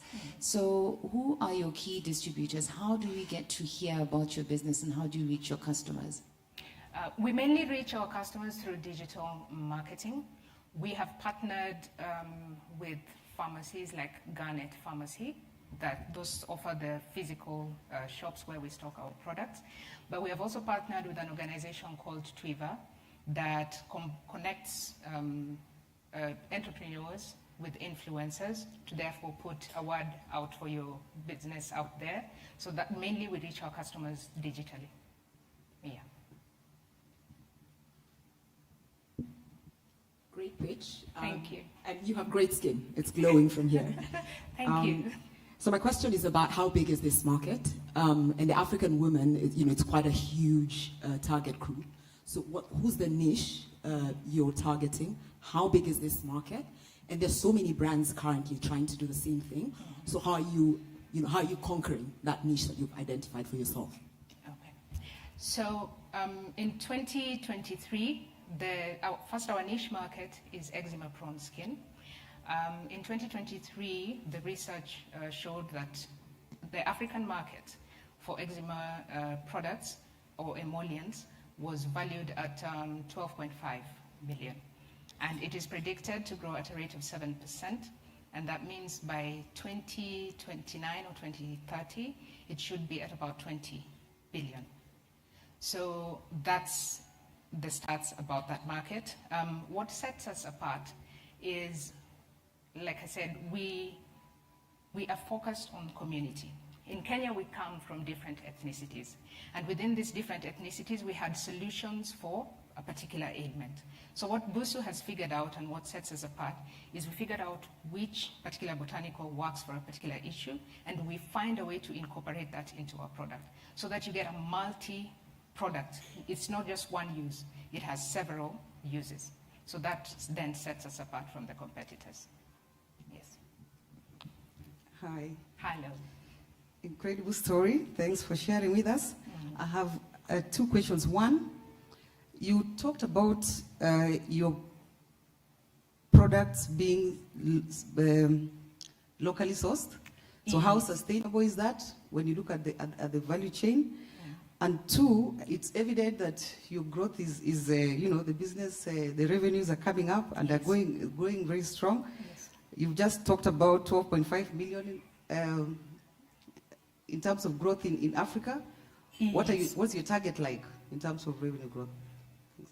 Our target, at least within the next 6 years, we want to grow to about a turnover of 20 million Kenya shillings.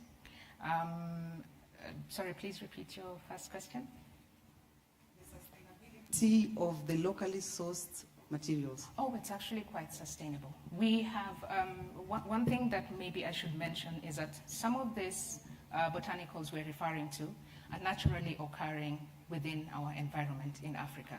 So we source from Africa things like the butters and certain oils, but then when it comes to botanicals, it's 100% within Kenya. You will even find some of them in your backyard, things like the aloe vera plant. So there's quite a range, guava. These are things you can literally find everywhere. So you get to find that each has a particular property that is beneficial to skin.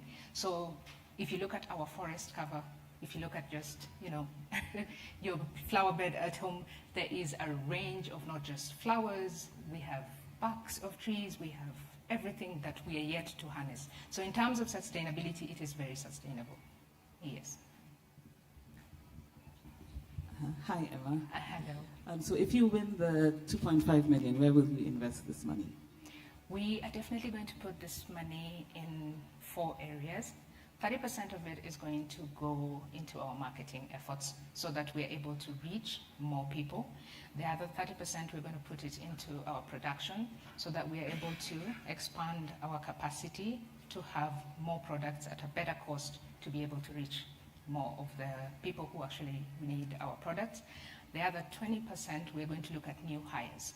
We are keen on growing our team, especially when it comes to the Gen Zs, as it has been mentioned repeatedly, as well as women.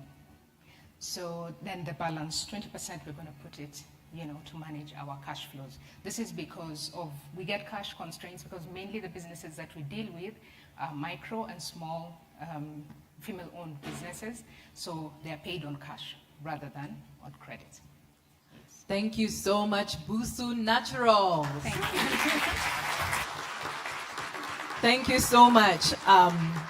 I hope the entrepreneurs in the room, you're getting live tips on how to pitch for your businesses and how to practice it at home or with your teams, right?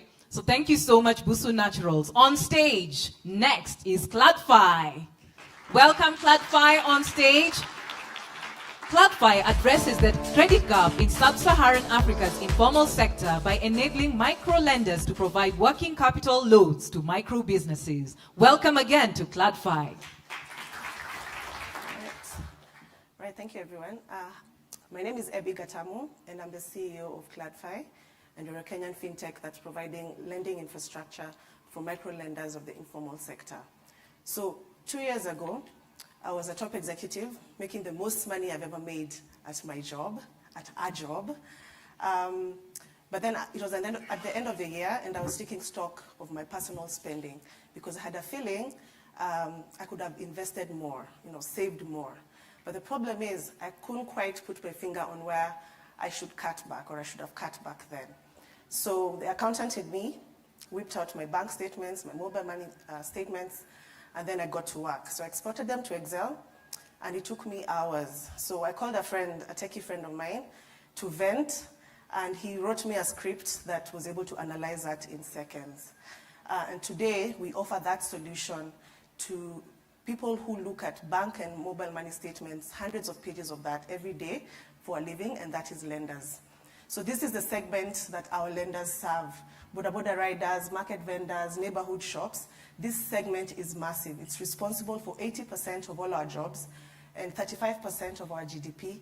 But sadly, banks only allocate about 20% of their capital to this massive sector. And the reason for that is quite simple: the complexity of serving this segment. So thankfully, micro-lenders like Nicholas have stepped in to fill this credit gap. So Nicholas serves about 20 customers every day, lending them each $100 to repay over a couple weeks or months. But he has a big problem. You see, the hardest part about lending is making sure that your money is paid back. And the best way to make sure that your money is going to be paid back is making sure that the person you're lending it to can afford it in the first place. Now, salaried people, like most of us, have pay slips, but small business owners don't have pay slips. But what they do have is their bank statement or their mobile money statement. The problem is, it tends to look like this: just a laundry list of transactions from the first day to the last day of the month. Now, Nicholas looks at hundreds of these pages every day, and he takes hours. And not to mention the errors that this manual process tends to bring. So today, Nicholas simply uploads that mobile money statement into our portal, and we're able to build a credit profile of the small business that he wants to lend money to, enabling him to understand the income and the spending patterns of this customer, and most importantly, estimate the size of loan they can afford to pay back. So we launched early last year, and over time, we've been able to assist over 40,000 small businesses to unlock up to $2 million worth of credit from micro-lenders. Majority of these businesses are small business, are women-owned small businesses, and we've helped our lenders to be able to reduce their non-performing loans by up to 30%. We've raised early investment from our global investors, and our revenues are set to double this year. So what does growth look like for the next phase for us? So partnerships. So we started off with credit profiling, but we've built out embedded solutions for other partners, as well as regulatory covers for some of our more informal lenders. So my team and I cumulatively have over 20 years of experience cutting across marketing, finance, and tech across both global corporates and high-growth African startups. And our vision really is to use data to enable small businesses to acquire capital, just increasing the capital that's flowing into the informal sector, powering the economic growth of millions of our people that depend on this sector. So thank you. Yeah. A round of applause for Clad. Now over to you, judges, for our 5-minute Q&A. So thank you very much for sharing your story. We do have one thing in common. We want to ensure credit is distributed in the country, especially for women and for small businesses. Right. So my question is really around your target market. We know that there are over 7 million SMEs in the country, and the access to credit is less than 30%. How will you play in this sector, given the fact that there are over 58 digital credit lenders at the moment, and another 300 waiting for licensing? So what is your specific target to counter this competition and get a piece of the pie? Okay, so I think for us, what we aspire to be is just the rails that lenders use to reach that segment. So regardless of the lender, whether it's a bank or a SACCO or a microfinance, or a small micro lender like our clients, they're all targeting the same informal sector, but what they lack really is the data and the software to be able to understand who this profile of a small business is, to be able to unlock capital for them. So for us, we see ourselves as equipping these lenders, and then in the future, our plan is to grow using partnerships that can allow us to offer embedded finance, us being the rails through which other partners, if today you have a shop and tomorrow you want to lend to your customers to be able to buy from you, the rails, most of these people don't know where to start when it comes to lending, but we've figured out the tech that they're going to use to lend. So that's where we see ourselves playing at. Just as a follow-on to that question, so you're an infrastructure provider. There's quite a number of people trying to do this. What's your unique selling point, and how do you deal with the number of people trying to solve this problem? Right, so for us, we're looking at offering a holistic solution for lenders, yeah? So we started off with credit profiling, but then we've realized there are other problems that these lenders face. So another one is, access to liquidity. So they are lending, they're taking a chance on the small businesses, but who's taking a chance on them? Who's unlocking credit for their loan book so that they can be able to on-lend? So we're working with partners that can be able to unlock credit for these lenders, such that they focus on their core business, which is lending. And then the other elements of the infrastructure, we help them to make sense of, as well as the day-to-day loan management. So offering a holistic solution, including regulatory cover. So there's very many digital lenders who are not able to get regulatory approval from the central bank. So that's one of the solutions that we've realized we can offer as one of the ways to set ourselves apart. So you get a holistic suite of services. So you've spoken about your tech, and I'm curious from a talent perspective, how you found that journey as far as talent locally within East Africa. Talk to me a little about that. All right. So yeah, so tech talent is actually really expensive, and that's one of the reasons why we're actually here, because the investment will really help us to be able to afford the tech talent. So locally, we're actually very lucky in Kenya. We have a lot of tech talent, but it's very expensive. But then now, opportunities like this allow us to be able to afford to get the tech to pay for the services. Most of the tech talent is working for Visa, Safaricom. So to attract them, you have to pay up. So yeah. Okay, thanks. Thanks for the story, and great that you're supporting the women. Right. We are going to reduce the gap of lending. Just a question. You talked about embedded solutions. How do you de-risk your customers? Because remember, you can have the money, you can lend out, and you can swipe away everything. So how do you de-risk? I just want to get some ideas on your embedded solution so that you can support others as well. All right, so in terms of the embedded pillar, so what we have actually, we're working with a local telco that wants to offer float financing for their merchants, or even, so float financing or merchant credit. So what they have is a customer base, but they're looking for tech partners that can be able to now integrate with them and provide the source for the liquidity and provide the tech that they can unload and they can lend to their customers. So on the embedded pillar, we're looking for such partners who have a customer base, but do not want to deal with the infrastructure side of that solution. So then we plug in and partner together to take that product to the market. We'll allow an additional question from the judge. Say something about your pricing strategy. Right. So in terms of pricing, for a mobile money statement or a bank statement, we charge just 100 shillings per profile that we build, and this is available as well to an end consumer. So 100 shillings per statement. When it comes to embedded financing, it's more of a case by case, depending on the product, where we agree on the margins with the partners, and then we price it that way, because it's a B2B solution. As well as regulatory cover, where we offer like a revenue share for us to extend our license to you, and then you pay a fraction of your revenues, because that allows you to stay in business. So for business to business, it's more of a, yeah. Thank you, CladFi. A round of applause for CladFi. Next on stage, we have Code with Kids. Give them a round of applause as she comes to make her presentation. Code with Kids empowers children from low-income backgrounds with affordable and accessible STEP education. Welcome, Code with Kids. Thank you. Hello, everyone. My name is Reni Sowino, and I am the founder of Code with Kids. As I stand here today, I know most of the girls from my community will be watching this video after school, and I would want to tell them one thing.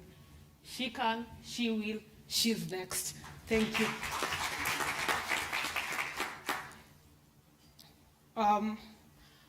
When I was growing up, my mom was my role model. I looked up to my mom. She was a teacher. She was amazing, and I wanted to be a teacher. But along the way, I fell in love with computers. Unfortunately, in 2010, when I was 15, I lost my mom. I had to move from my home to go and stay with my aunt in Kibera. And this transition from my home to Kibera, I did not have access to tech devices. I was unable to continue with my love for technology because the cybers I visited in Kibera were male-dominated. And each time I went to this cyber, my aunt did not understand what is a 15-year-old girl doing in a male-dominated space. In Kibera, the world is talking about having more people, having more girls join technology. But in Kibera, the narrative is different. There are no tech spaces for people, for kids, for girls, for boys to explore their love in technology. There's no resources, there's no places. Like if you're a kid and you want to be somebody in tech, your dream might be shattered along the way. Code with Kids, we bring this to these learners.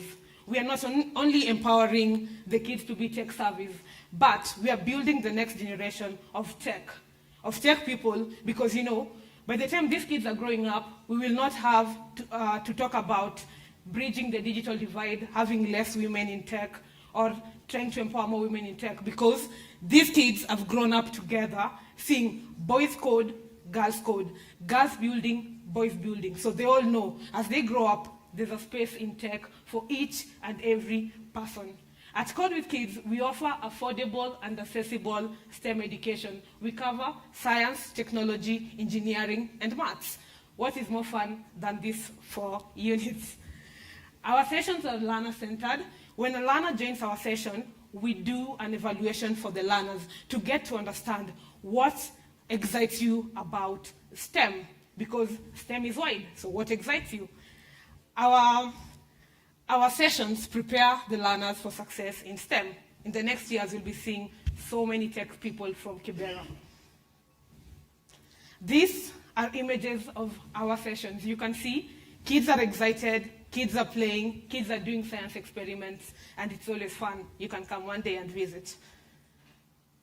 Our revenue, we generate our revenue from different things.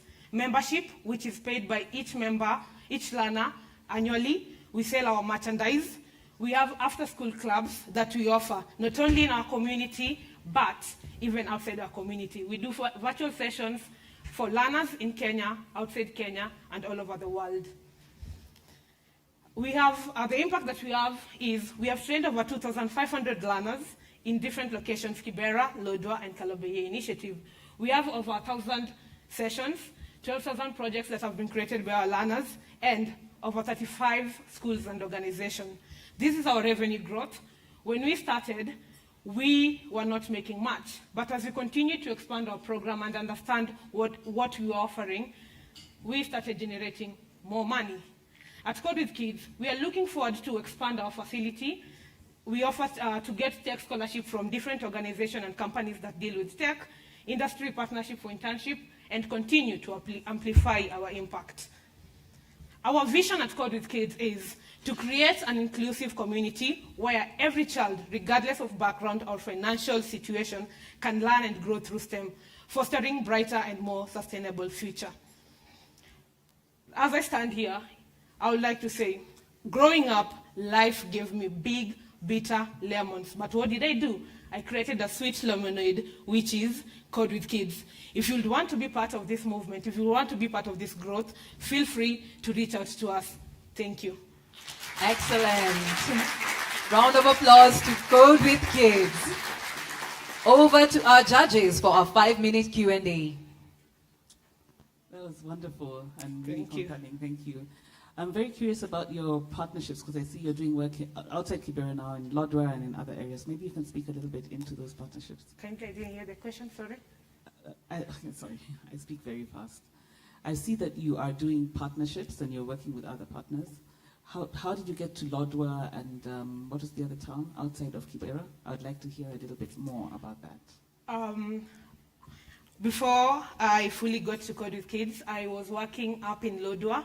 I was working as a tech trainer in an organization up in Turkana, and then I realized the problems that we face in Kibera are similar to the problems they are facing in Turkana.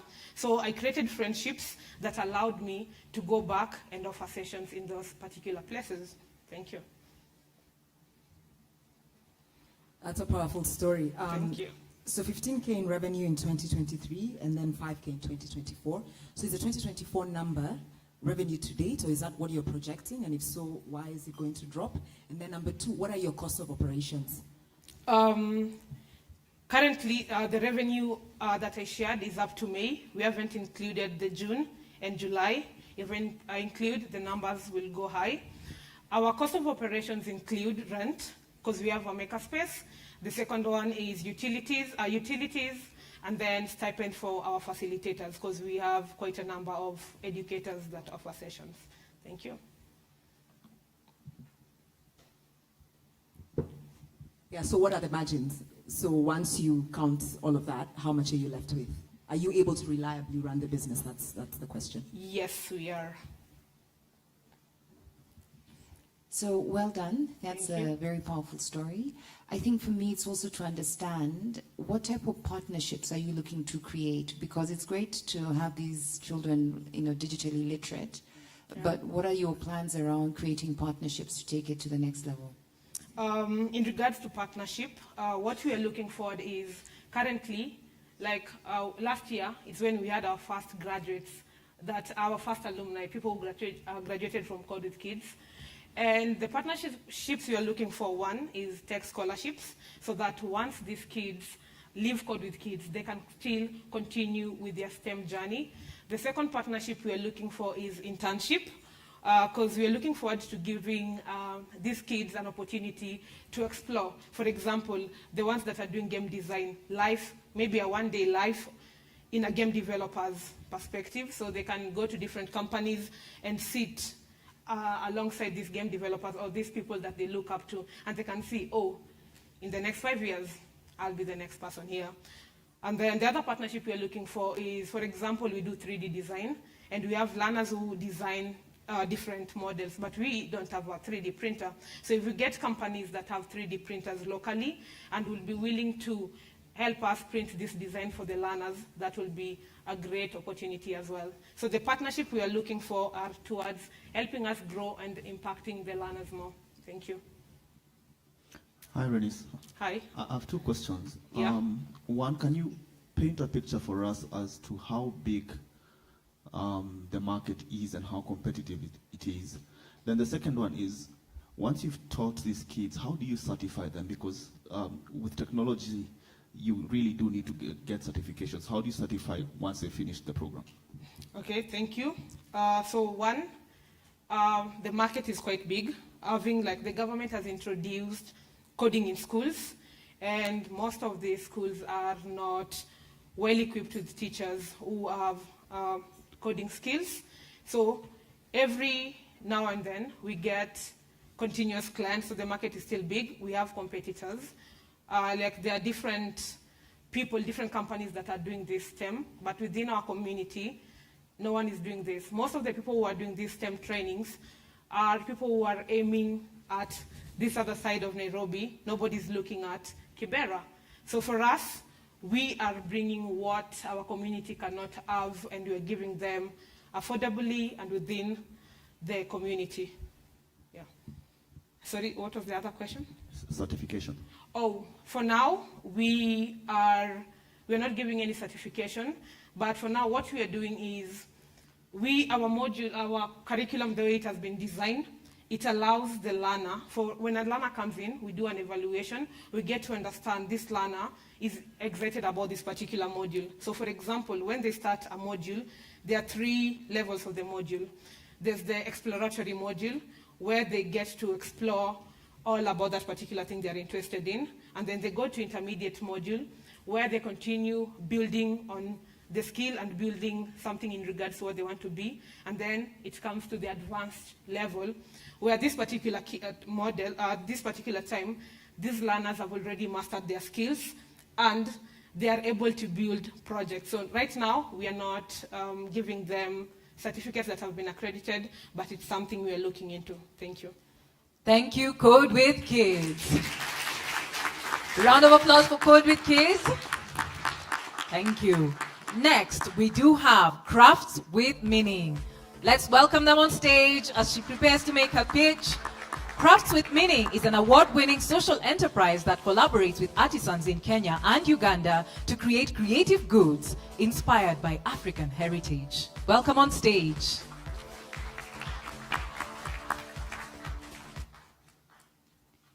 Good morning. My name is Caroline Nganga.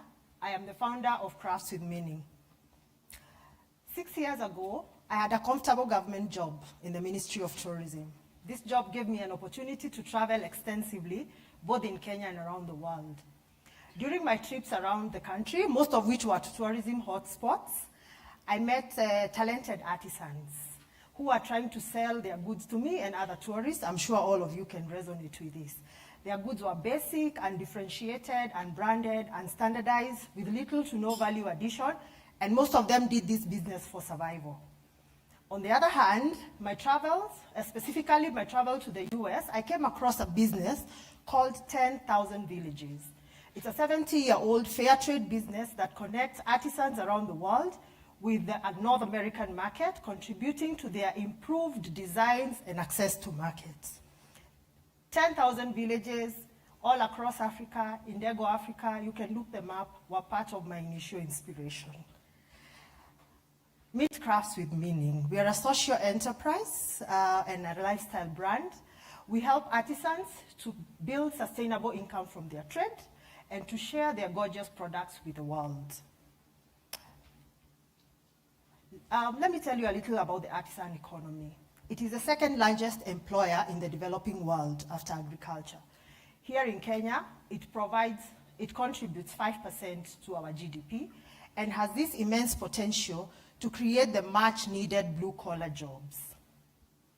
Our model incorporates freelance artisans working in various parts of the country, and we have actually moved into Uganda as well. We also have a team of in-house artisans who work at our workshop here in Nairobi. With the skills of these artisans and with our internally generated designs, we produce home decor goods, corporate merchandise, bags, lifestyle brands, amongst other goods. Some of our very innovative products include upcycling of billboard materials into school bags, a project that we hold very dear, and you can have a look at our booth after this, and if you pay with your Visa card, we'll give you 10% off.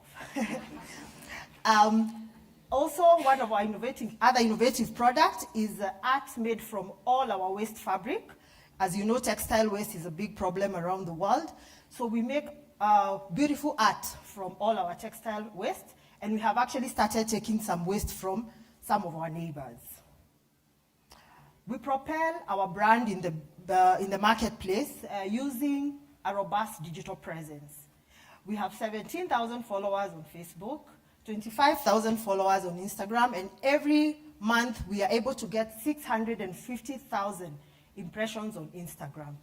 We also get over 10,000 visitors to our website, our e-commerce website, every month. We reach our customers through our 2 physical outlets in Nairobi, our e-commerce website, artisano.com. Our physical outlets run under the brand name Artisano. We are also in various marketplaces, both digital and physical. We are stocked in Naivas. We are stocked at Eka Hotel Gift Shop, Giraffe Center Gift Shop, amongst others. Some of our familiar corporate, known corporate clients include Visa, the World Bank Group, the Africa Development Bank, some Kenyan household names like Strathmore University, Diamond Trust Bank, Kenya Commercial Bank, amongst others.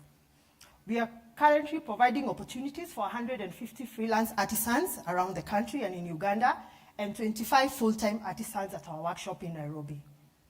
Our traction so far, we have reached an annual revenue of $280,000 every year, and we are growing at 40% every year. We have reached over 100 corporate clients, over 50,000 retail clients. We have over 100 designs and have received over 10 awards, recognitions, and grants. When I started Crafts with Meaning, I was just looking to help a few women that I had met in the course of my work. But now it has grown into something big, and we are projecting to have 1,000 artisans under our fold in the next 5 years. Thank you. Thank you. Crafts with Meaning. Over to you, judges, for our 5-minute Q&A. Carol, just a quick question. Are you a marketplace or do you do manufacturing? And if you do both, what's the split in revenue? We are not a marketplace. Our model is that the goods we sell on behalf of artisans who are not our internal artisans are sold under our brand name. So they make the goods under a model we have agreed and praying that we have agreed. And when the goods come to us, we sell them as a branded item because that's one of the ways we are able to increase the value. So all the goods on our platform are Crafts with Meaning goods.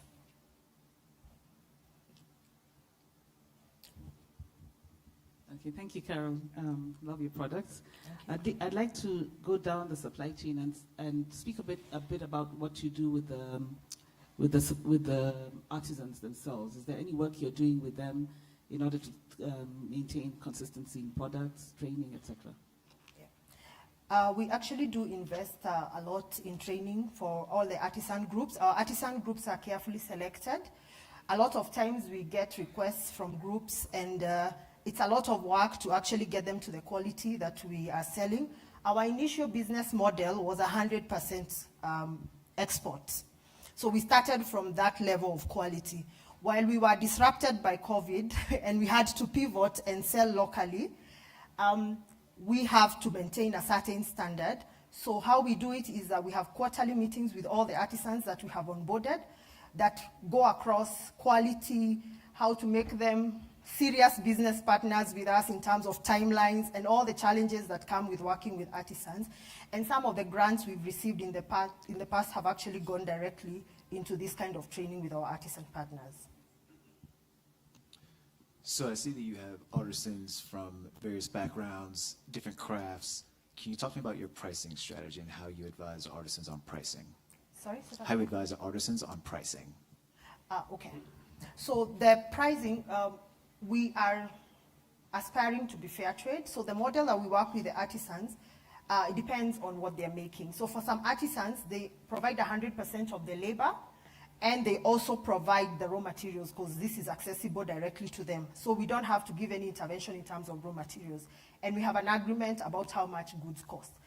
All these artisans, our independent and freelance artisans, work in groups. So during these meetings, some of the things we discuss is what will it cost to make this kind of things. So we have pre-agreements with our artisans in terms of what we pay for them. The benefit we give for the goods they give us, the benefit we give them is that they have an assured market. You know, so they don't have to work and try to hawk like the ones I had met in the earlier incident. So for all the goods, for all the products that we make with the artisans, there is already a pre-agreed price that we pay to them, either for labor. In some cases, we give a bit of raw materials. So in all these instances, the agreement is there and the artisan knows what it is they are going to earn from what they are making. Sorry.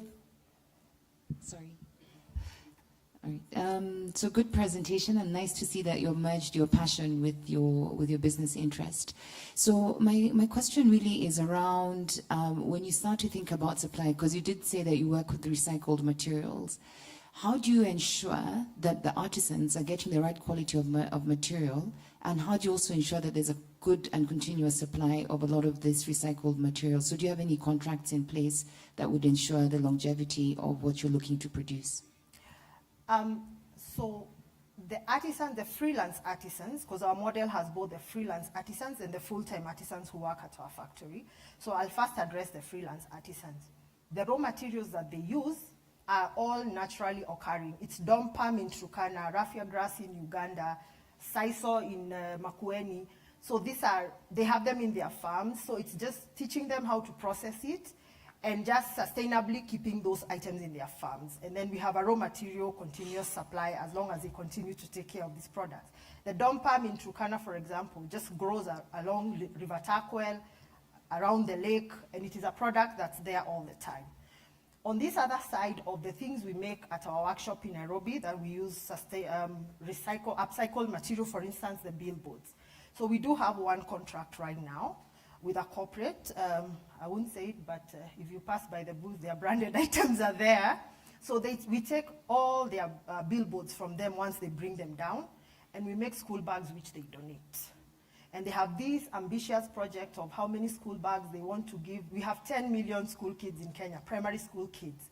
So they want to have, they say that they want the big billboard to be converted into a little billboard that walks around the village. You know, that's their own way of looking at it.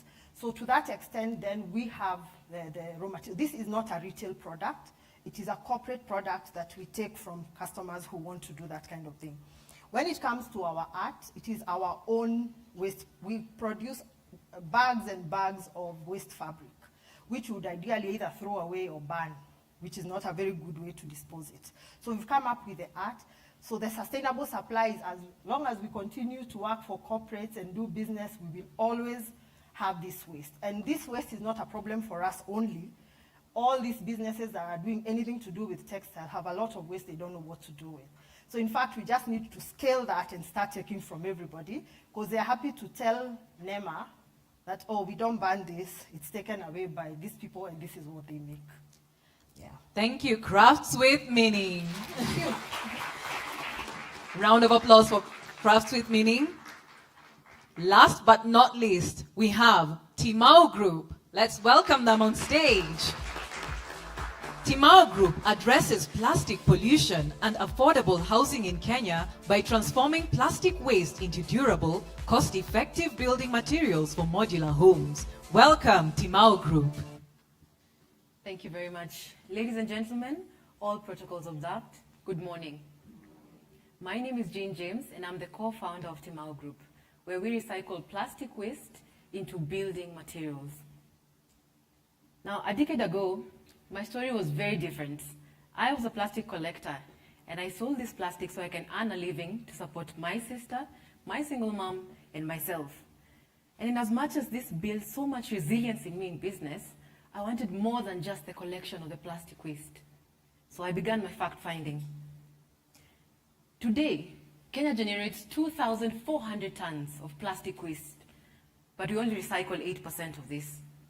In addition to this, we are facing an annual housing deficit of 85,000 units. Now, with the rising cost of building materials, only 26% of Kenyans can afford to build a decent home. Now, that's why I founded Timal Group, where we recycle plastic waste into affordable green building material. Now, the one feature that our customers enjoy is affordability, where we have 12% cost savings on every product and the project that they build. Now, due to the interlocking nature of our plastic bricks, the product can be easily and fast installed. This means the construction speed has been heightened to up to 80%. While our product being 100% recycled plastic waste, our product is definitely sustainable. Let me walk you through our model and how we acquire this. Now, we work with community-based organizations and waste aggregators who collect the waste, and we've trained them to do that on the particular waste we need. From here, we bring it to our facility where we clean it, we sort it, and we crush it into tiny little pellets. These pellets are taken through an extrusion process. Now, extrusion is where we have heating and where it's passed through into molding, and that's why we have this beautiful brick before you. From here, they go into storage, and we assess each product for quality control, and they're ready for market delivery.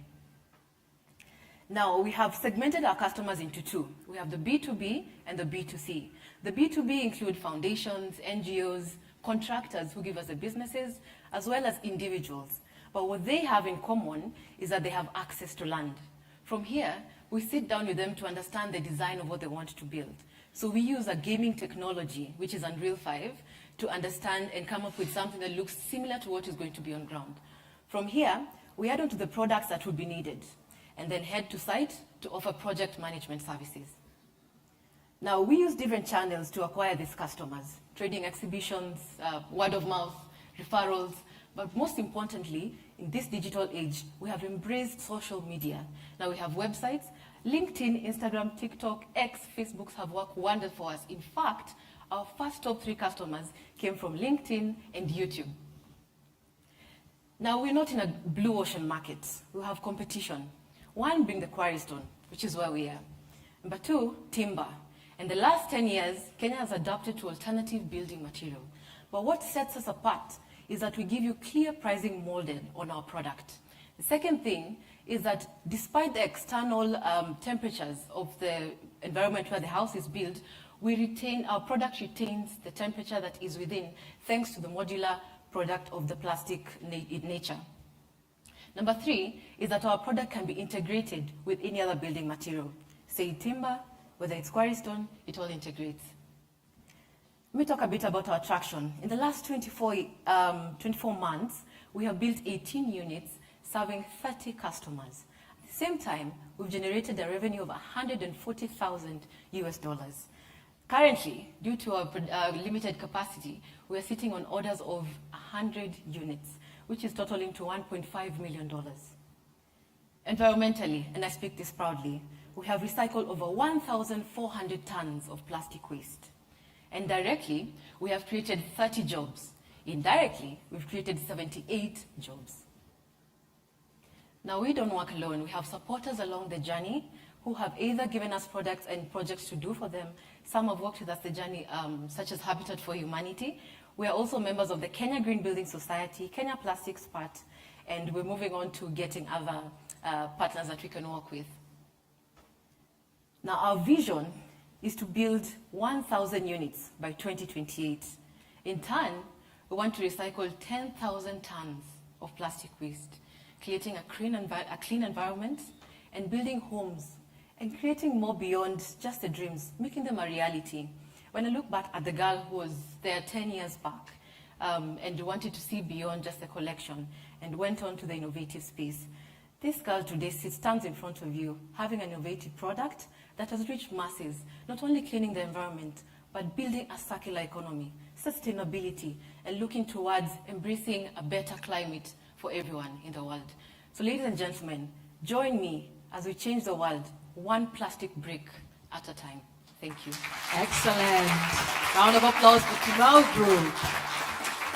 Now, over to our judges for a 5-minute Q&A. Hi. Hi. Thanks for the wonderful presentation. I think 1,000 units is not, it's on the lower side. So when it comes to, you talked about the waste and then how it goes. How do you separate the, how can I call it? The plastics, okay, or the bad waste from the good waste? Because remember, these are homes that I will say it's an internal thing. Yes. How do you separate the dangerous ones and the good ones? Okay, let me begin by giving you a home scenario. So in your house, you take yogurt, you dump it in the bin. After that, you drink a bottle of water, you dump it in the bin. So there's different types of plastic waste. We have trained, and this is why we work with community-based organizations, which 85% are women. So these women collect the plastic, and we have trained them to sort them. And I'll get a bit technical here. So we have high-density plastic. That's a bottle top you're seeing in front of you. Then we have low-density plastic. That's, say, sacks. If you ate crisps in the morning, that's a wrapper. If you had a sweet, that's also the wrapper you're looking for. And also we have PPE. Now, when we conjoin these products, we assure that we are emitting any other dangerous plastics that we are not using. And this is why it's very important to have partnerships, because in the industry, when we're collecting plastic, we have that which we don't use. So we then transport this over to other partners that we work with to use that plastic to now manufacture, say, fiber and all that are being used. Thank you. That's a great presentation, Jean. Thank you. So out of the 140,000 revenue, what's the split, B2B, B2C? And then second, 18 units to 1,000 units. You seem to have some serious capacity bottlenecks there. What is that? What is a bottleneck, and how do you overcome that? Let me address the bottleneck first. This is due to equipment. Now, recycling is not cheap. Otherwise, everyone else will be doing it because it's a menace, and everyone can be able to handle the situation if we have the right capacity and the right equipment.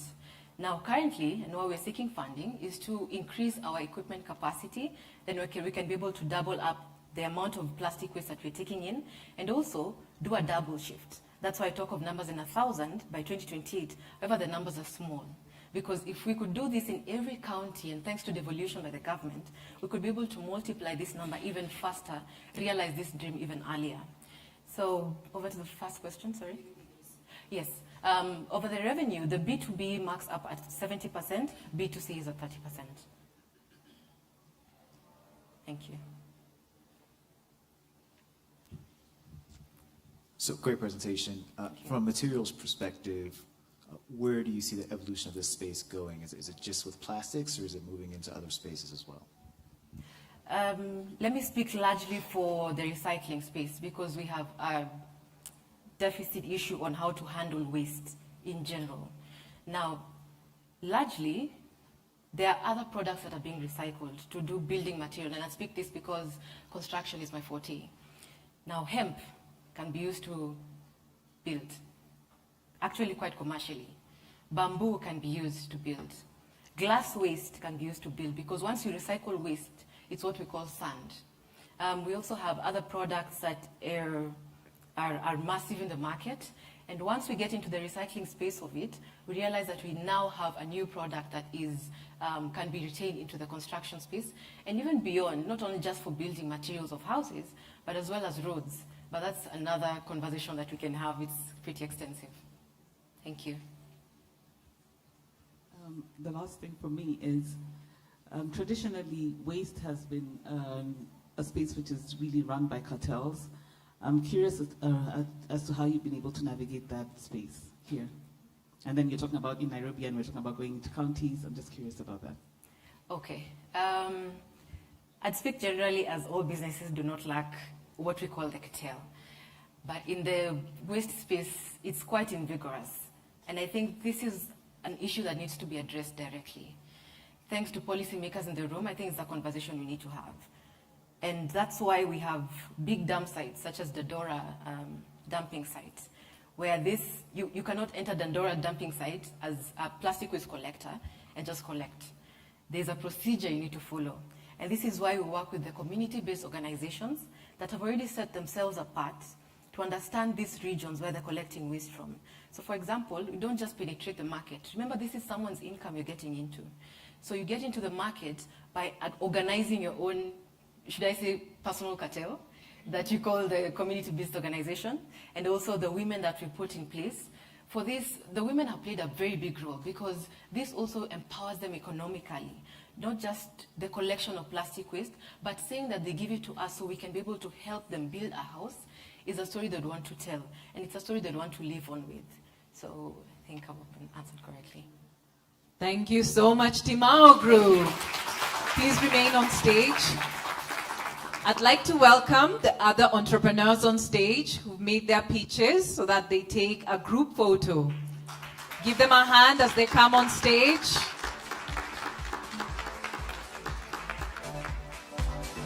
Welcome to Busu Naturals, Clad, Code with Kids, Crafts with Meaning, and Timal Group, currently on stage.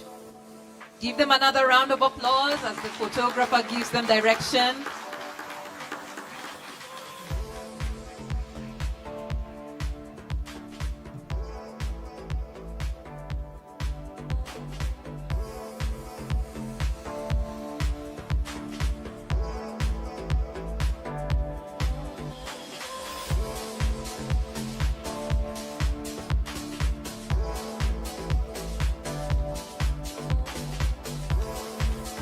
Thank you so much to Busu Naturals, Clad, Code with Kids, Crafts with Meaning, and Timal Group.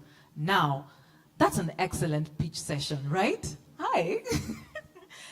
I'd like to allow our judges to take a break and to go deliberate. And meanwhile, we'll have some fun here, right? Because I want to hear from you. What exactly are you taking away from some of these panelists, right? Judges, we allow you to go deliberate. Thank you so much for your time and asking us, challenging us with questions we too need to ask ourselves in our businesses. A round of applause for our judges. Thank you so much. So now, I'll start with you, gents. Now that we're talking about gender equity, we want to acknowledge the men in the house. What has really, who are you rooting for and why?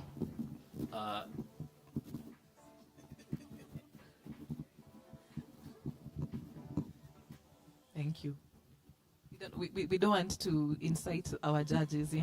Yeah, thank you so much. Awesome. Are they all out?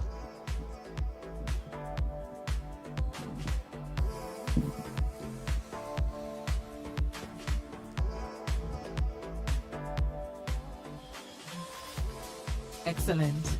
Clearly, we have Kenyans in this room. We're all about being free and fair, right? Thank you. So, who are you vouching for and why? Well, I'm going to go with my co-founder, Abby from Clad. Yeah. Well, we are building a great business. We have seen the impact that we have already, and I can't wait for the next few years. Okay. Yeah. And which other one do you think has really made a great impression? Well, the Timal Group. I love the product. Their product? Yeah. Are you planning to build? Not currently, but yeah, maybe later on I might venture into that as well. Okay, excellent. Thank you so much. I'll come here. I love your energy, so I just had to come here. Okay, so which particular SME are you vouching for and why? I'd hate to be a judge because all of them bring something very different. But I'd say Timal because of the impact. The number of women, number of youth that they're supporting in garbage collection, and also giving hope that you can rise from being a garbage collector to she can, she will, she's already next. Excellent. Oh, you said she's already next. Amen to that. So are you planning to build? Being a good Kenyan, yes, at some point. You have a kashamba already? No, that's what we're working towards. Excellent. Now with Timal Group, hopefully each one of us would have a house, right? Excellent. So let me come here. I'm sorry. I just love your energy. I have to come back here. Please allow me. Which particular brand are you vouching for and why? Will you allow me to pick two? Yes. Okay. Code with Kids. I think she's making a difference in the informal settlement. And true to her presentation that most of the children who are growing up there don't have access to this.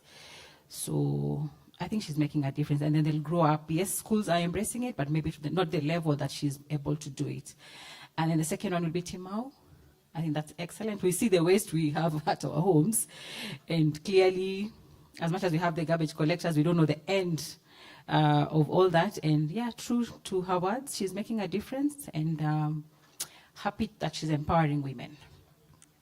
Excellent. Thank you so much. I'll have just one more. Ma'am, could I ask you a question? Yes. So which particular SME are you vouching for and why? I would go with Code with the Kids. For me, it's important to catch them young, and she's catching them young. And the knowledge economy is the way to go, so she's in the right space. Secondly, Timal, she's doing a lot around, recycling, and that's very important. Thank you. Thank you, excellent. The actual reason why I've done this particular exercise is, of course, we are waiting for the judges to come and share with us what they think, but it's for you guys to actually be able to realize how stories make an impact. None of us have told each one of these people which one to vouch for. Based off of the story and the presentation, they are sharing which one struck, right? And so I'm really curious to figure out what the judges will say. So now, we good? Excellent. So now I'd like to go to the next sessions while we wait for our judges to finish deliberating. We'll have a lovely panel discussion, right? So that we can be able to hear from some of the powerhouse women in this room, right? We want to hear what exactly does it take to actually earn this kind of investment from great brands like Visa. So please join me as I welcome our panelists on stage. First panelist, I'd like to welcome Elizabeth Obanda, Team Leader, Women Economic Empowerment at UN Women Kenya. Come on stage. Welcome you on stage. Another round of applause for Elizabeth. You know, we heard about cheering people on. Maybe you can go to the far end. Welcome, Elizabeth. Ooh, another Elizabeth. A wonderful woman. By the way, this lady is a powerhouse. Every single women empowerment space, she's always there. Let's welcome Elizabeth Wasuna, Business Banking Director at ALSA Kenya, where your story matters. Welcome, Elizabeth. Truly, you're a woman who walks your talk. Thank you and honor you.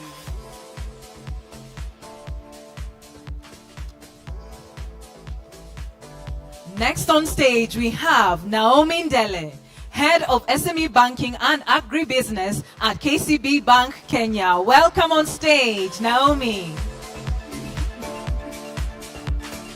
These are excellent women, right? Last but not least, we do have Edith Chumba, Head of Wealth and Retail Banking at Kenya and East Africa Standard Chartered. Welcome, Edith Chumba. Welcome.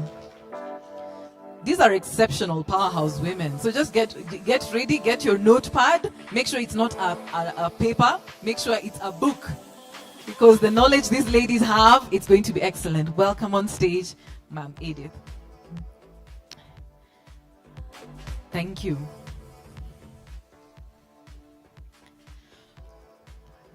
Welcome to you ladies. I hope you're feeling refreshed. I hope you're feeling inspired by the stories that we've had this morning. And definitely I believe that from what we've listened, Kenyan women are awake and they are on to great things, right? And so we'll begin our panel today to just give a little bit of a background, especially many of the people in this room are actual entrepreneurs, right? And maybe some of the questions they may be asking is, how come the 5? How come the 20? But you guys are giving us background on what that actually looks like.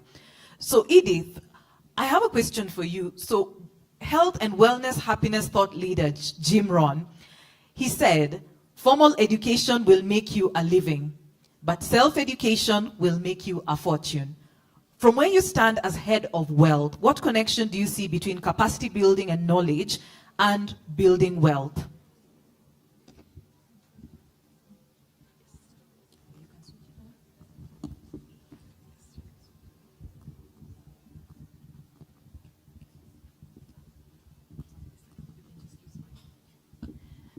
Thanks. I think that's a very interesting question.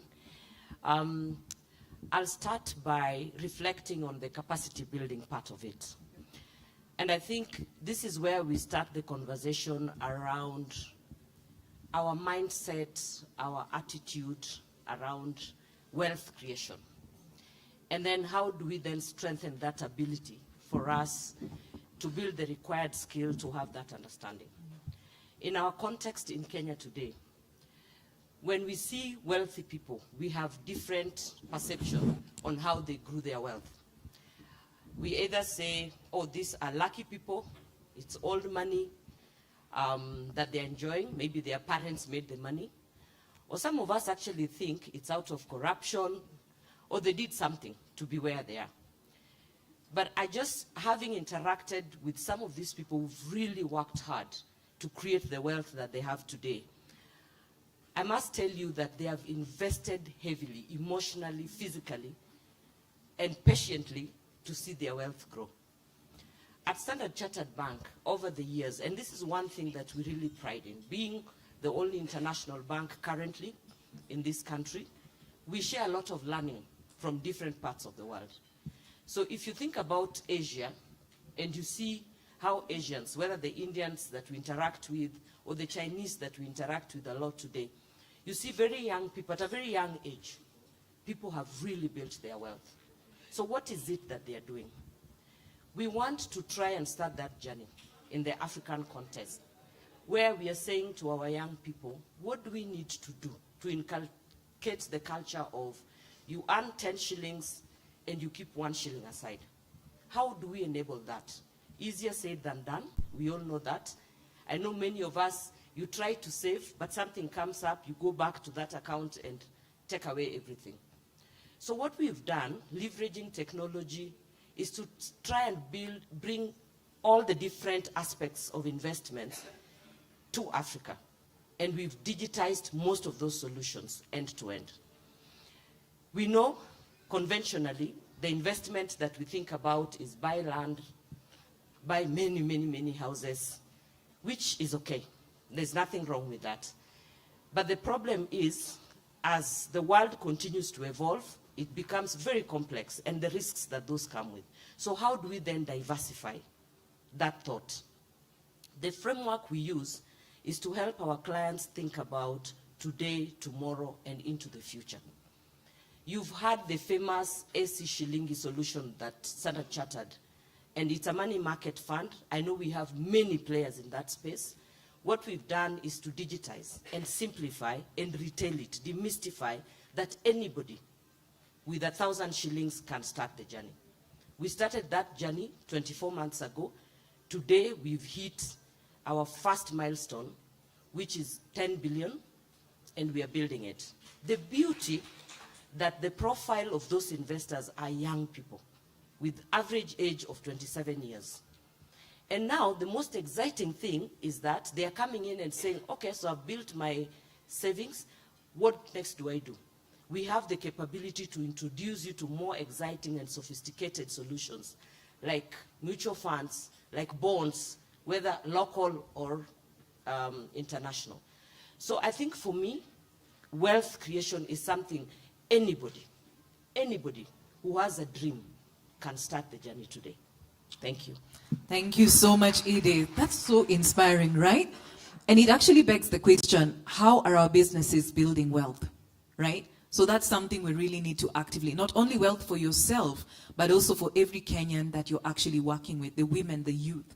It needs to drive wealth for every Kenyan. Thank you so much, Edith. Now, Elizabeth, I came across a staggering piece of research. That's Elizabeth Obanda. I like that one. Which one, right?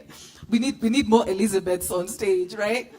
So one of the biggest and most staggering pieces of research actually came from the 2022 Goalkeepers Conference, where, you know, it says that we are halfway into the Sustainability Development Goals at that time.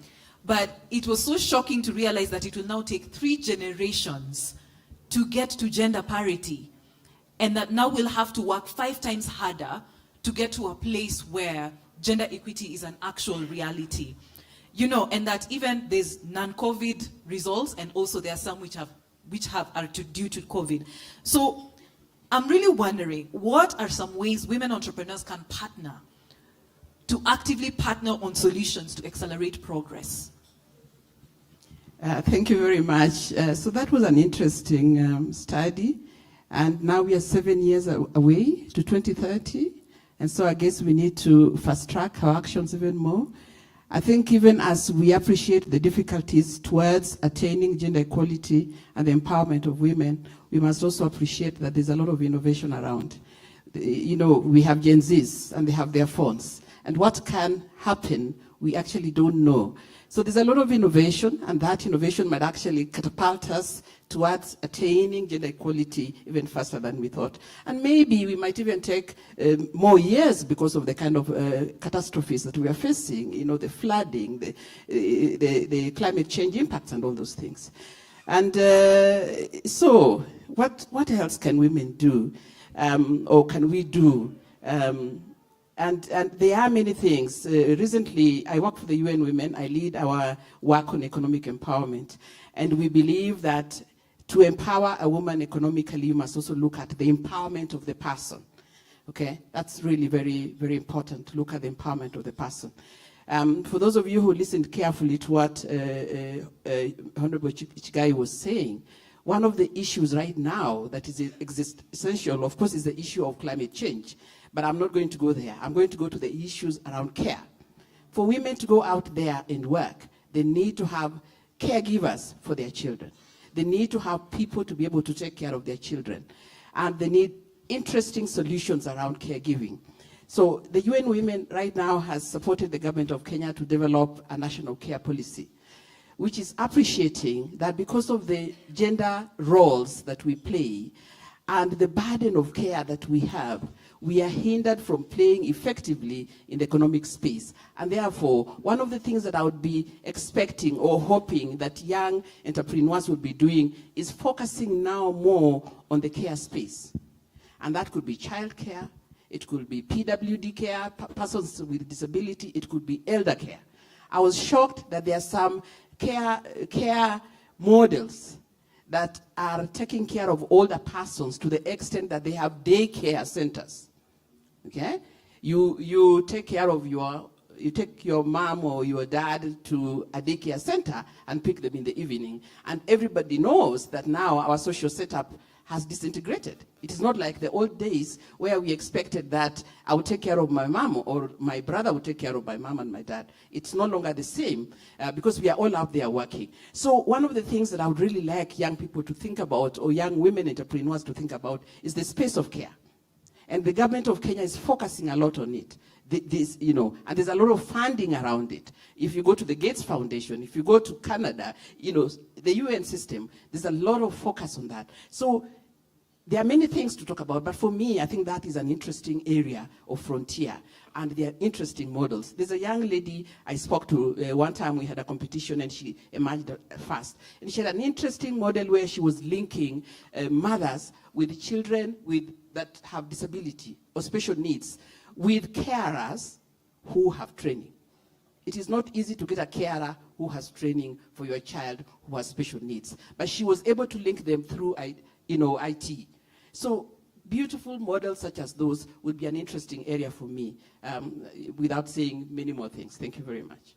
Thank you so much, Elizabeth. That is a wonderful thing to think about, that where there are problems, we as entrepreneurs need to look at solutions. And in fact, what that report also shared is that actually in the world, despite the long distance, Kenya and also some nations like India in Asia are actually leading in some of these solutions, especially thanks to mobile banking and such innovation. So thank you so much for training us to think the way entrepreneurs should think, which is when you see a problem, look for the solution. There's always a solution. Thank you so much, Elizabeth.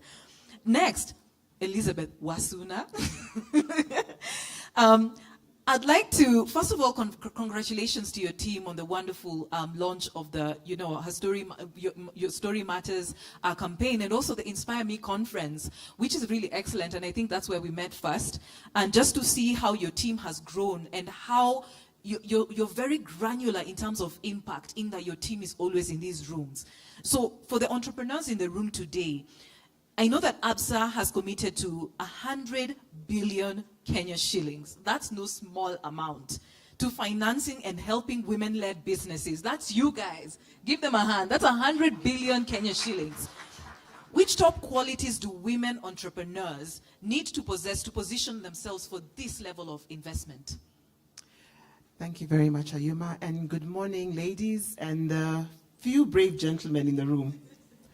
I know you're really our he for she's, so thank you for being in the room. So you raise a very interesting question, Ayuma, and a question that we always get asked, How do women get this funding? How do women get this funding? First and foremost, I want to say women get this funding because they are brave, passionate, and ready. Brave, passionate, and ready. Because without being brave, you won't be able to articulate your proposition or whatever idea you have in your mind.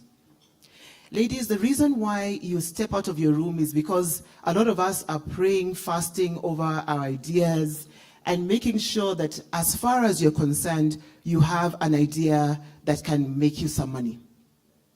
When I say ready, that is the next thing you have to do. Once you have that idea, how ready are you? Are you ready from your own perspective, or are you ready based on the environment you're going to work through?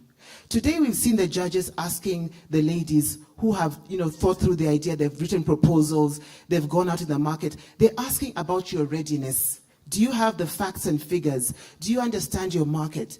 Do you understand the competition? Do you understand what you need to take your business to the next level? Are you dreaming big? We've seen the challenges. And then when I say passionate, because if you can be ready, you have an idea, but if you're not passionate of your idea, then it won't go far, because the first bashing you get, and believe me, ladies, it's a lot of bashing, and I'm sure you guys have seen that. The bashing you get, if you're not brave, passionate, and ready, passion of your idea, it will fall apart as soon as somebody criticizes you. And that brings me to the point around taking feedback.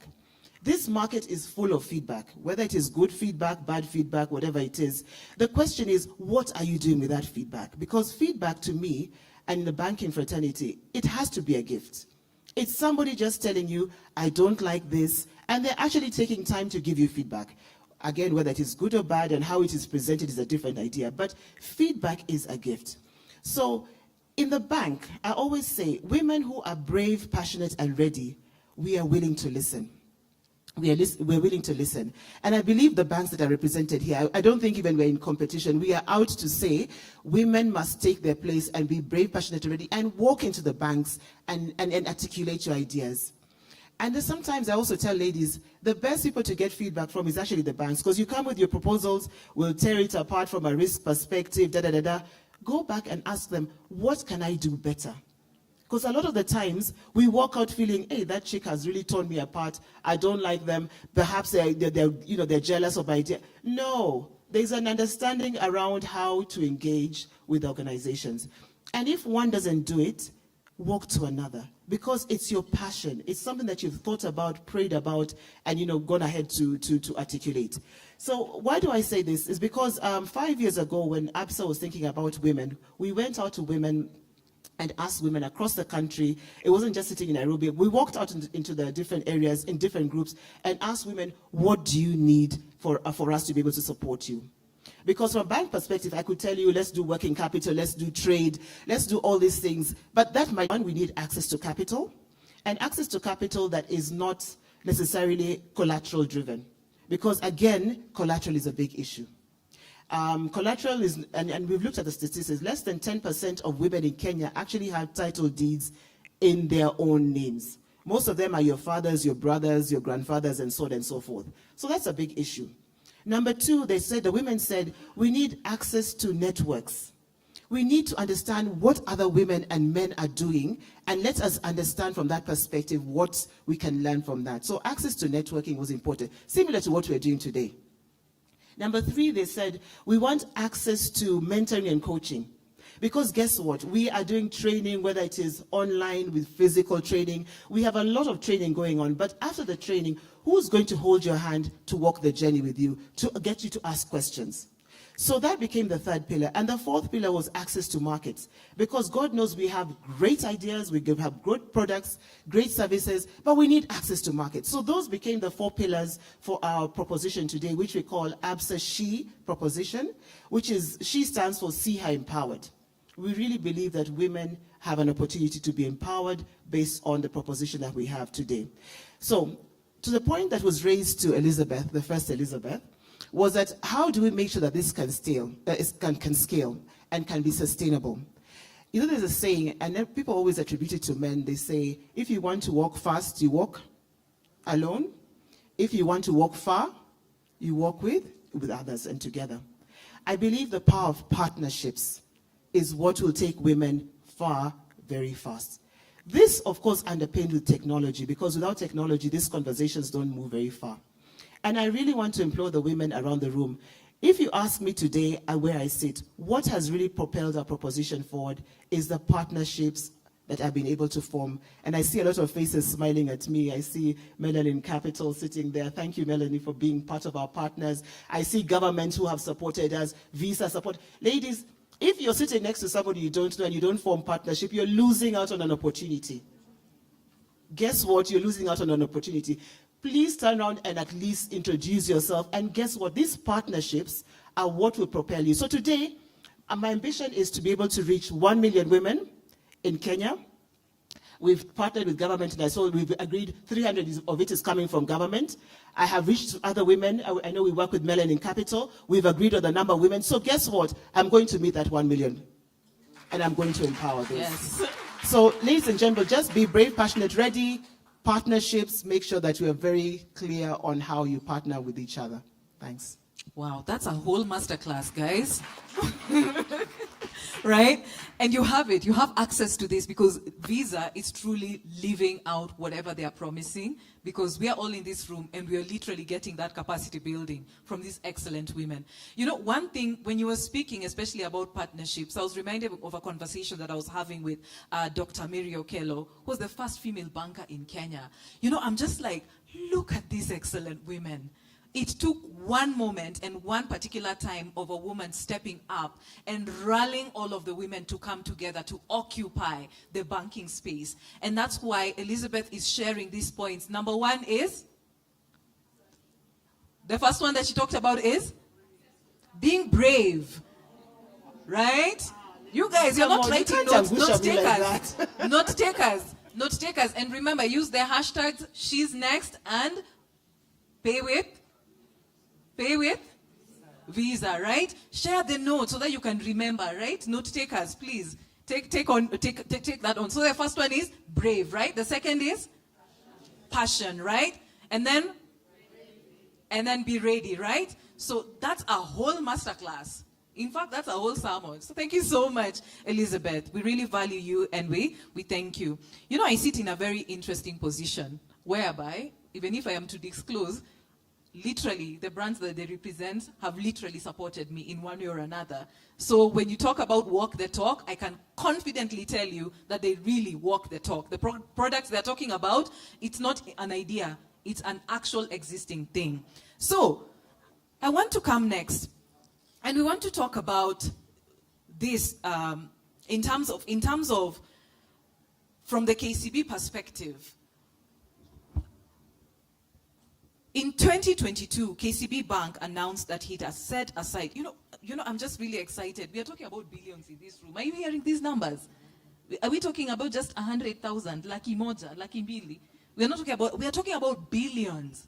One thing I'd like to challenge you is see yourself as part of that billion, just a percentage of it. See yourself as part of that billion. We talked about brave. By the time you walk out of the room, see yourself as part of this billion. 250 billion. Wow. To fund women entrepreneurs in the next 5 years. So APSA has committed how many billions? 100. And then you add to that 250. How many do we have? Excellent. So we have 350 billion, right? And this is in the next 5 years. Very ambitious, but it is possible.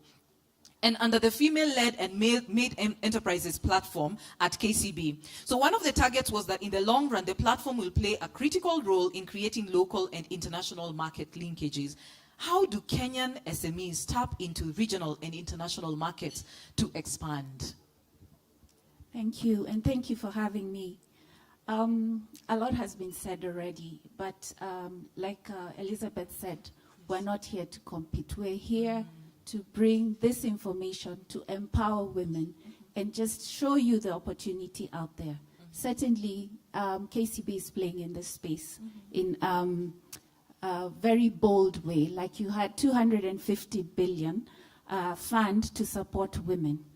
And this was a journey, just like different people have spoken today. 7 years ago, we did the same survey to ask women, what do you want from a bank? And the outcomes are always the same. Women need support for financial access because they don't have collateral. Culturally, you know, if you come from some places, you're actually part of the assets. So you do not own anything, you're owned. So how do you access that capital without that collateral? I won't go into that. So as KCB, we took a slightly different approach where we not only support the women to access this capital, but we also have a non-financial aspect to it, where we are boldly coming out to tell women, you need to build your capacity. You need to be bold. Elizabeth talked about being ready, being passionate. I'm here to tell you, be bold. Step up and come to the table. Why? Because with this 250, with 100 billion, with the constitution allowing for 10%, a third of the government tenders to be given to women, it is still negligible. So where are the women? Be bold, step up. But for you to be bold, you need information. You need knowledge. What is coming up? How do you even access this money? How do you compete with the men who are actually taking up those opportunities? So the first thing is you need to have the knowledge. And we offer this through capacity building, through non-financial services, which we call Biashara Club. We bring experts to talk to you about any topic that will build your business. So business management skills. That knowledge, how are you interpreting it to build your business? Information is power. Are you, some of the things that you need to answer your point about how do you play in the regional markets? Are you formal? Let's just start with that. Or are you informal? How are you organized as an entity? Because for you to play out there, you need the information to know what is it that is required for you to meet the standards to play in that regional market. So do you have that information? Are you licensed or are you playing games with Kanjo? Okay? Do you have certification? In that thing that you have decided to put on the table to be consumed by somebody out there, is it certified? Do you have the right standards that you are applying to play in that field? What is your financial strength? Because for you to go out there and get a tender, there are certain things you'll be asked to display. Or will you go and start saying, create for me a statement? You know, we see these things in the bank. Eh? When you come for a facility and somebody bites their nails, especially women, the men know what to do. Where are you playing in your financial strength? You don't have to have the money, but do you have records? It's that basic. Are you keeping records? Or are you writing on papers like me? And then you throw them away. Do you file these things so that when you're asked for them, you bring them and you're able to have a conversation that does not intimidate you? Banking can intimidate you for sure. But if you have this information, then you have the boldness to say what it is you want. Do you have the right people you're working with? And I love the conversation today about employment that you have created. You cannot be a master of everything. You need people to work with who have the skills to take your business to the next level. As women, we like to do it ourselves. When you're not there, you close the shop. When the child is sick, you close, you take the child to hospital, then you come and open. You've missed an opportunity. So do you have people who you can work with to position your business as an entity that can compete out there, both locally, globally, and regionally? So that is about just being bold and getting ready. Networks, it's been spoken about. Are you able to interact with like-minded people who can give you this information? Information is power, and information is with people. You cannot sit in your shop alone and imagine you have everything. Information is here. Today we have had such beautiful stories, and I like that you tell stories. How can you take that to grow your business. Online platforms, I love this age of technology. Gen Z have shown us that you can mobilize people without leaving your house and get them to do something. Which platform do you belong to? Which association, a network of people you can tap into, people who can share information? Where are you playing in this particular space? In terms of market linkages, there's enough for everybody. We like to copy, but we don't have to. Where are you playing in this space? Are you the producer? Are you the aggregator? Are you the supplier of the goods? I like the story about papyrus. Was it papyrus? Or what did you call it, the one in Takwel? Dompam. Are you the one bringing it from Takwel? Or are you insisting to go and copy what somebody has done using plastic? So where are you playing? Are you the retailer? Or are you the provider of the service, the legal service, the financial service? There is enough for each one of us. You just need to identify your space, play in it, and play well so that you're able to attract those opportunities that are there, both globally, regionally, and even locally. There's a lot I can say, but let me stop here. Excellent. A round of applause for Naomi. I think she's really brought out, she's enthused a very important point.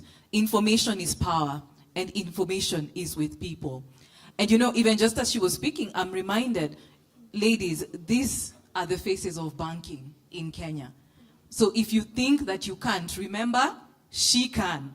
They are living evidence of it. And you know, the power of this is that, you know, this is like Lion's Den, right? KCB, right? This is like Lion's Den. So instead of the investors asking you and those questions, they are giving you free information. And what Elizabeth said is that you can literally go to the bank and they'll give you so much feedback.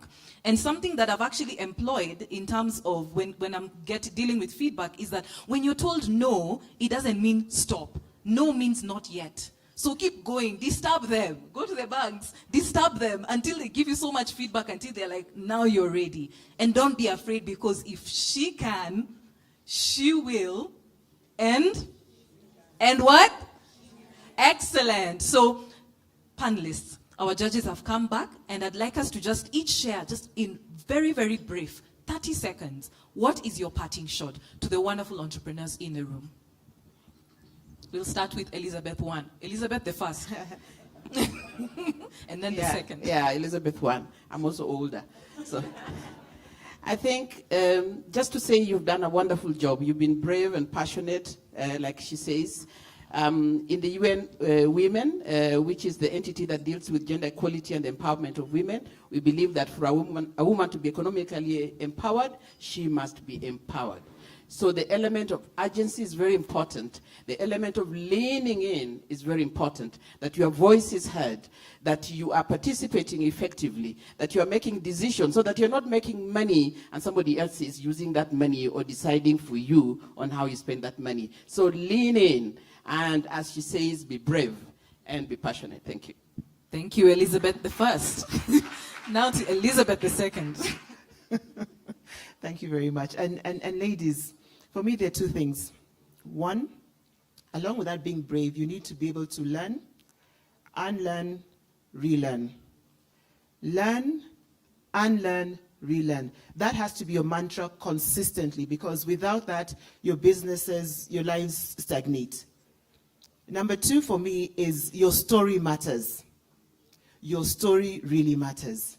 And the power of sharing your story really can be able to, to inspire somebody and be inspired in the same land. So thank you very much for sharing your stories. Please feel free to share your stories consistently. Find platforms where you can share, because believe me, there are lots of younger ladies and younger men, because believe me, we have sons and daughters who are looking up to us and saying there is something that we can learn, unlearn, relearn from your stories. So all the best.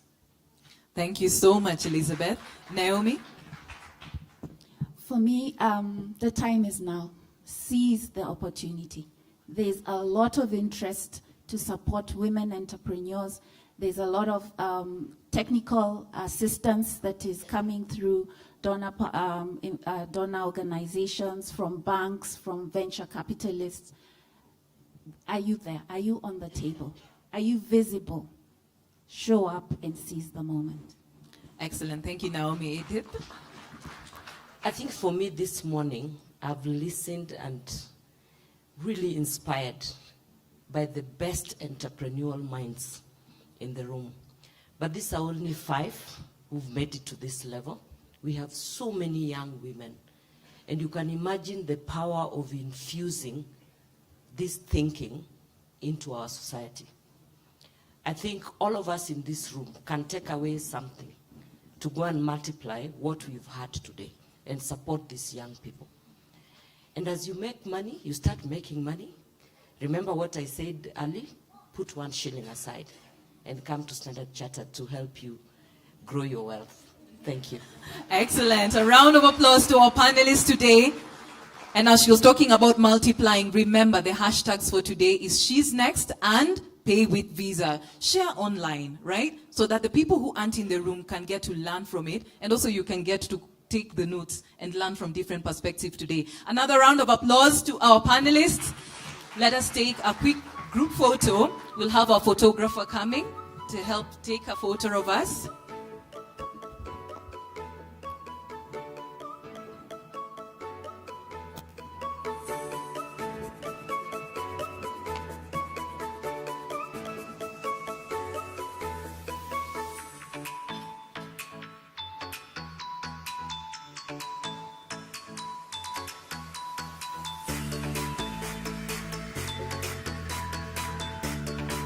Another round of applause. Excellent. Thank you, ladies. Thank you. We honor you and we thank you. So now, the moment we've all been waiting for. Our judges are back. And we're getting to the part where we are announcing the winners. So let's allow these guys to clear the room. And I'd like to talk to you about, just sensing the room so that we can know what is actually happening around the room today. I know you're trying to look away, but I shall come to you because we are dressed alike. Right? What is one thing you're taking away from our panel today? To be bold, to be brave, and to just show. Thank you so much. Let me go to this other side of the room, right? And, today we are talking about She's Next. We've had so many things that the panelists are actually going to share with us today, right? Actually shared with us so that we can actually be able to implement into our own businesses. And I'm actually really curious, from this other side. I haven't heard from you guys. Because I'm pro-men, let me ask from one more person. What are you taking home from what you've heard from the panelists today? Power of a woman. Yeah. What is one of the powers? To be brave. To be like us. Yeah. Excellent, excellent, excellent. So I'll also come to you. What is one thing you're taking away from today? Does it have to be one? I'm taking away a lot. Learn, relearn, and unlearn. Be brave, be passionate, show up, and always be ready to defend your business. That came from you. It stood out. It's one of the things I heard. Always be ready to defend your business. Yes. Excellent. Thank you so much. We have great note takers. I'm even seeing the notes, right? And guys, when you take these notes, go share them with your team, synthesize, and actually be able to come up with these answers, because you never know when your opportunity is going to come up. So we've come to the wonderful moment of announcing the winners. Are you guys excited to find out who the winners are? We already did our poll, because of transparency, yeah? We already did our poll in the room, so now is the time to figure out who exactly are the winners. So now, the moment we've been waiting for. I now invite Visa Country Manager of Kenya, Eva Ngigi Sarwari, on stage to present the award for third place. Welcome, Eva, to the stage.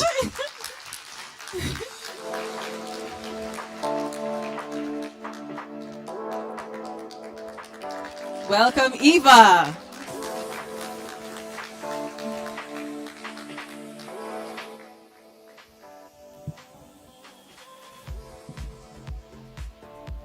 Wow, are you nervous? Because I am. And believe me, I haven't seen this. So, wow. Third place goes to Code with Kids. Round of applause to Code with Kids.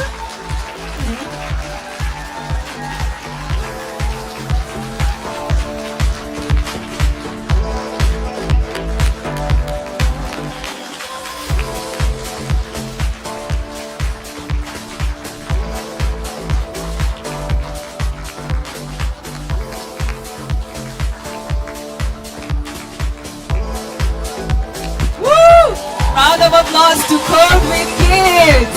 Congratulations.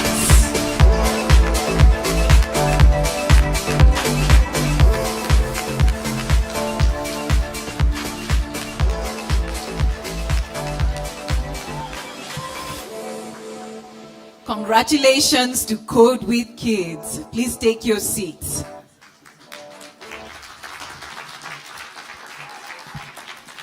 And now, kindly welcome on stage the Visa General Manager for East Africa, Chad Pollock, to present the award for second place. Welcome on stage to Chad.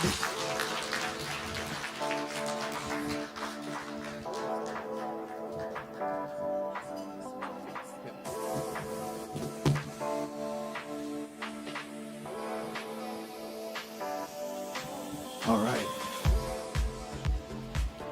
Is anyone else nervous? So second place winner is Timal Group. Congratulations to Timal Group for winning second place.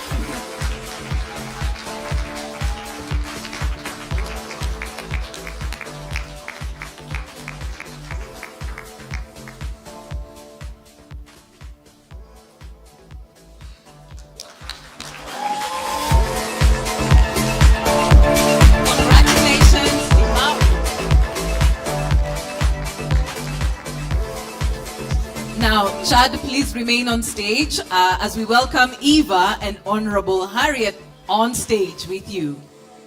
A round of applause for Eva and Honorable Harriet on stage as they join Chad to announce the award for our overall winner.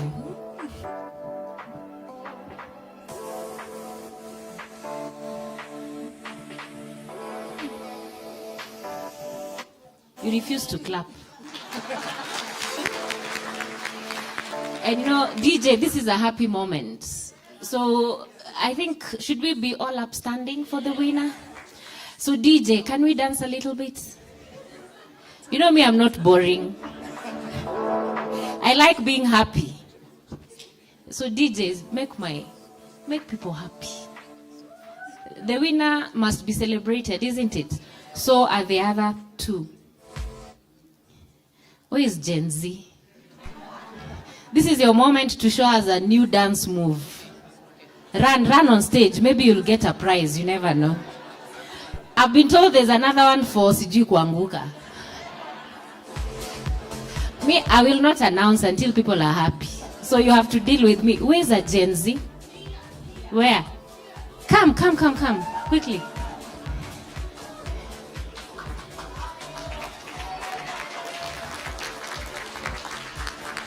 So DJ, if you're not ready, this is how ready us guys get. So you have to go ahead of us. So is there something you want Gen Z to show us today?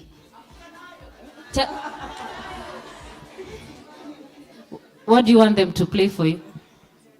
I'm not really sure I know how to dance. But, wow. This was very unexpected. Tunaweza anguka nayo, we can anguka nayo.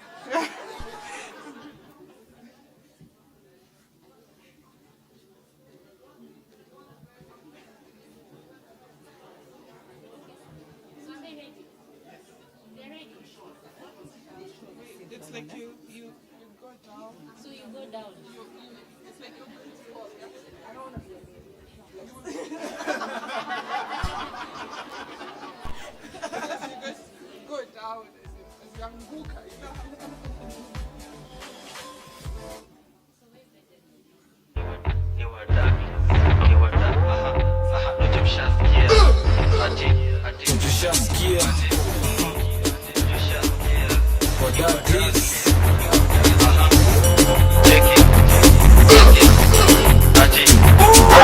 Nilishasikia kikiingia ni kublast ukwanga bado unachukiwa madam, so anguka nao itabaki meflo na vibe.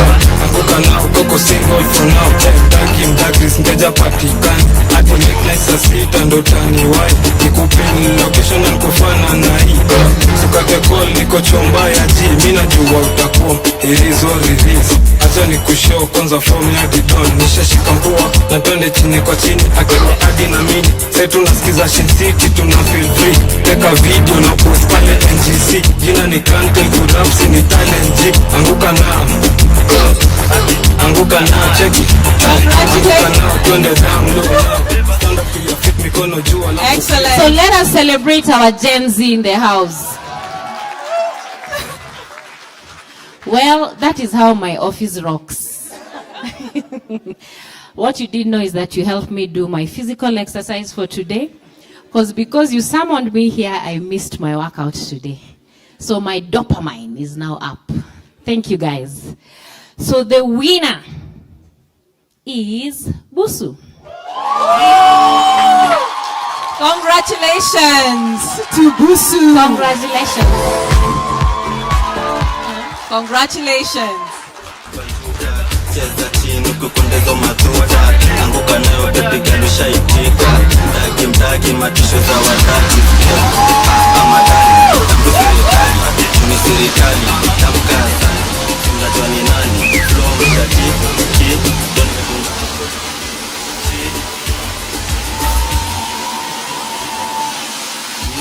ki aha sikia beba anguka nao anguka nayo anguka nayo anguka nayo ati anguka nayo tupa me feel relaxed anguka nayo kama uko na new catch anguka nayo kama unapati na magwash anguka nayo round tuko wa hii bus ati anguka nayo anguka nayo anguka nayo anguka nayo ati anguka nayo kama uko na new catch.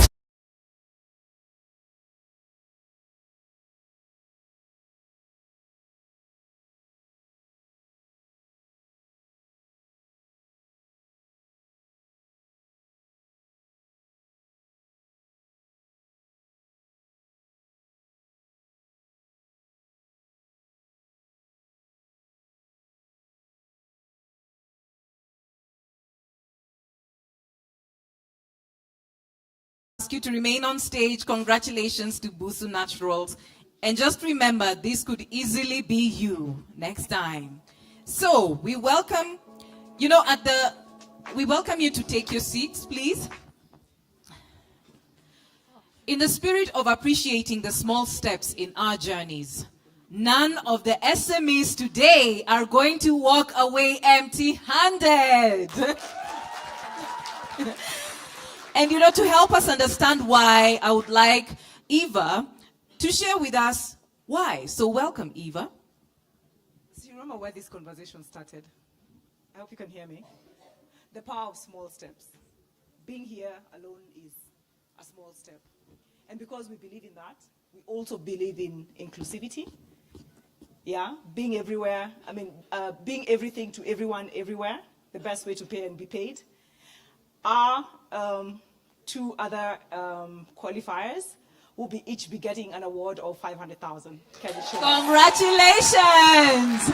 So I'd like to welcome our 4th and 5th place. Please join us on stage to receive your award. No one leaves empty-handed today. A hand for them.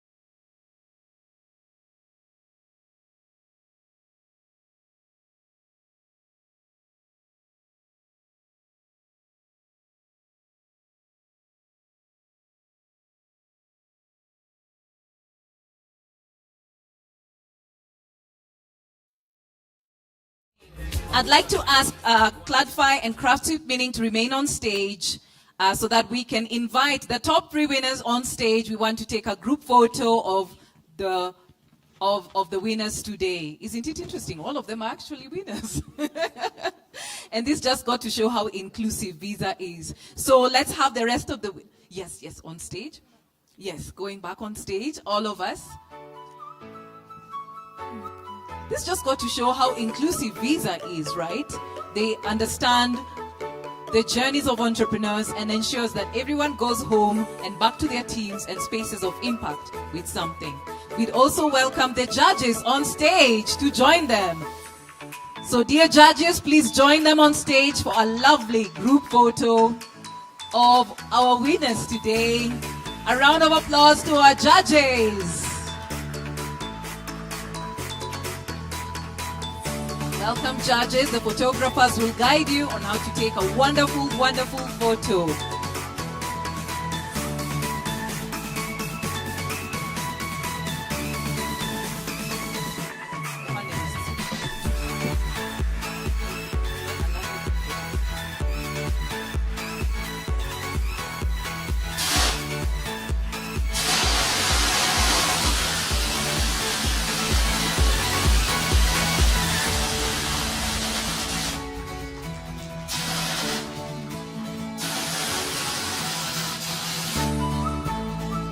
Excellent. Please remain on stage. We'd like our panelists to join us on stage. All our panelists. This is going to be a wonderful family photo. This is happening first in Kenya.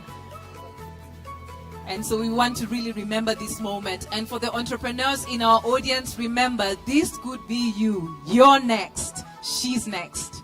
And if they can, you will. Welcome, judges on the stage.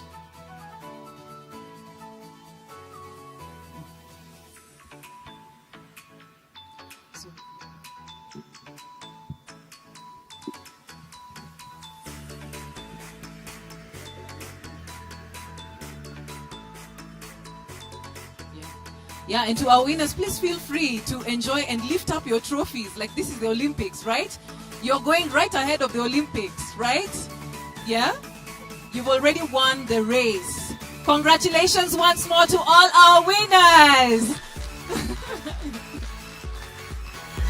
Excellent. Thank you, thank you, thank you. Please take your seats as we conclude our programs.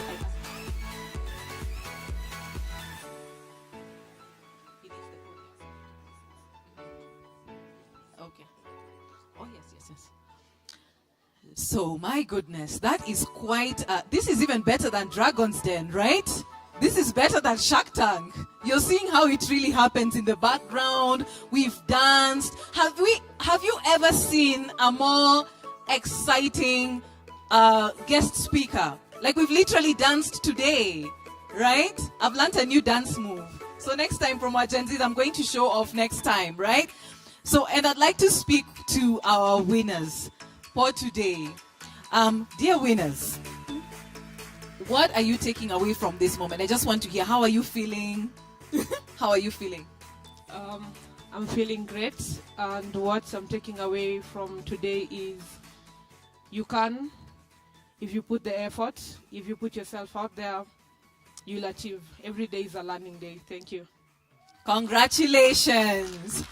Next, we want to come to our overall winner. How are you feeling? What's going through your mind?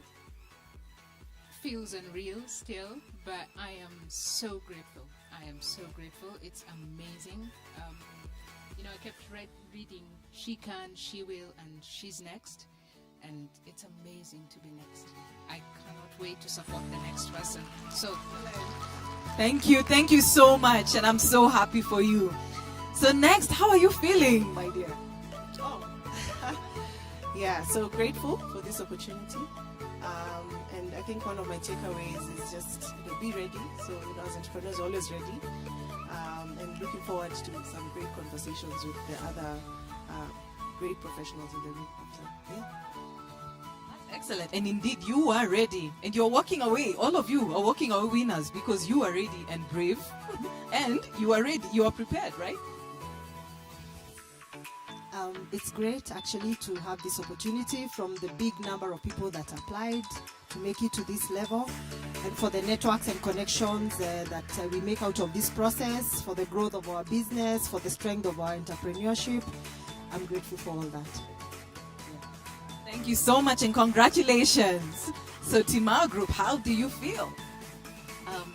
First, I'm excited for such an opportunity to be created by Visa. We appreciate that we're showcasing what women can do in different various sectors. And as a woman in construction and manufacturing, I'm excited that we're being empowered to talk more, do more, and be more in our space. So thank you. Excellent, excellent. And even to the winners, you know, we did our own poll when the judges were out deliberating, and we are happy to actually see there's a lot of storytelling. You've inspired so many people in the room, so keep at it, right? So I'd like to welcome, we've come to the end of our program, right? You almost feel like we should just have a whole retreat in this room, right? But then business needs to be done. You have fun, and then you get back into the game to have more change, right? I would like to invite Chad Pollock, Visa East Africa Vice President and General Manager at Visa, to do our closing remarks. Welcome on stage, Chad. That's a very colorful stage you're walking on. You can do a special walk. Welcome again, Chad, to the stage.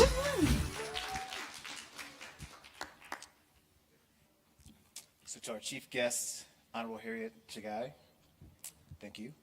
Invited guests and partners, and our amazing SMEs present today. So I would first like to congratulate our winner, Busu, in the top 5, and also recognize the top 20 SMEs who are represented today for having emerged as the top applicants for more than 2,000 SMEs who pursue this opportunity. So let's give them a round of applause.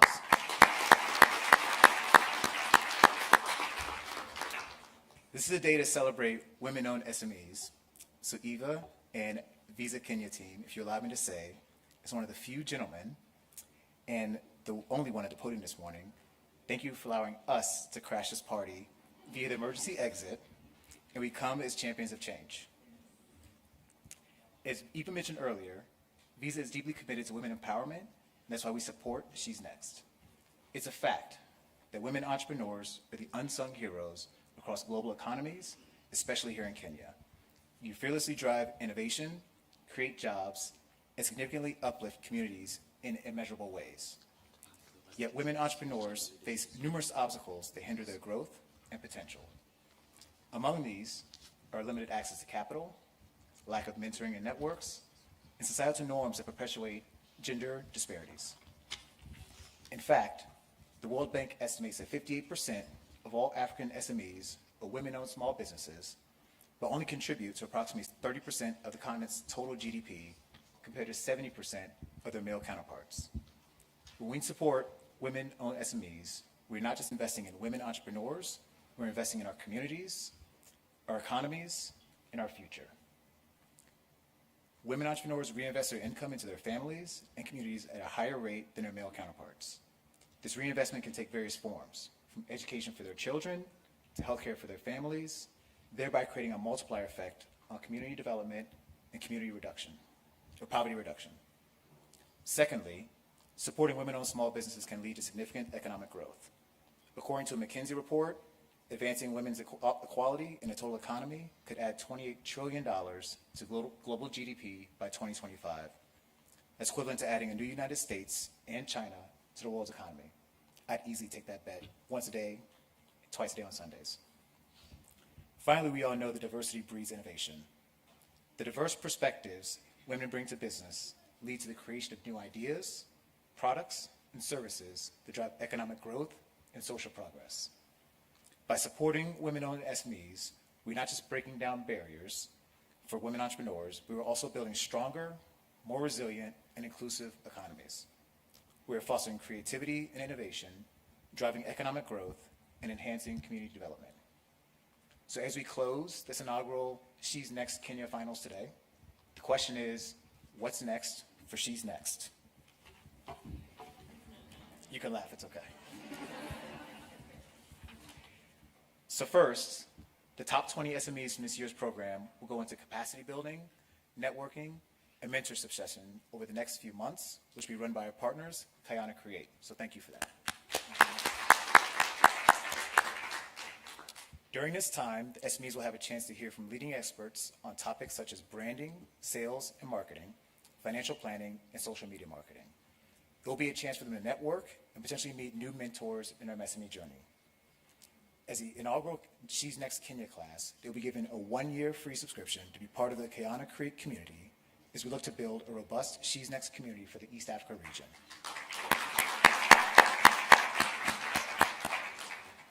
And then spoiler alert, we're also planning an Ethiopian edition of She's next year in parallel with growing the program here in Kenya over the coming years. So I'd like to thank Eva and the team for leading the charge in not only East Africa, but also as the first She's Next grant competition in Visa's Sub-Saharan Africa region. So thank you. And on a personal note, I have a lot of quotes in my phone that sometimes help me get through tough times, and they vary. But one that came to mind as I kind of listened to everything today is, and I'm going to give you the PG version of it. Never be afraid to shine. Remember, the sun doesn't care if it blinds you. So with that, I'd like to thank everybody for making time today. Thank you for being here, and back to you, Michelle. Thank you so much, Chad. That's a very inspiring speech, and we thank you for all the work that you do to create a more inclusive space for women entrepreneurs in Kenya. Another round of applause for Chad.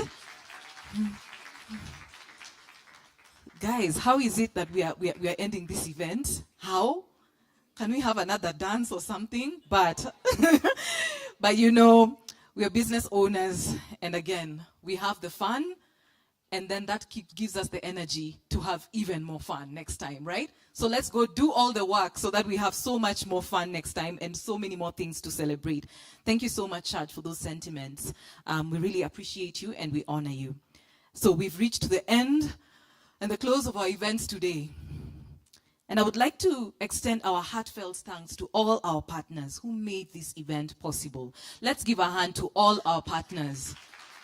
Are you seeing all this? Like, have you ever seen a more beautiful stage, presentation, seamless live streaming, and the quality of panelists in this room? Trust you me, I'm in the capacity building space. These people, this is $1 million kind of capacity building worth. You imagine, seriously, this is something quite amazing. And also, of course, a sincere thank you to Hyatt Regency Hotel for hosting us this morning, right? And our judges, panelists, and all the participants, your contributions have been invaluable. Thank you so much. Give yourselves a hand, guys.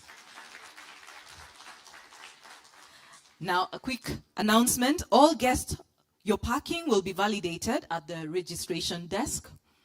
And also ensure to visit the SME booths to engage with our winners. Just give them some love, have a look at what they have, and get inspiration for what you could do, right?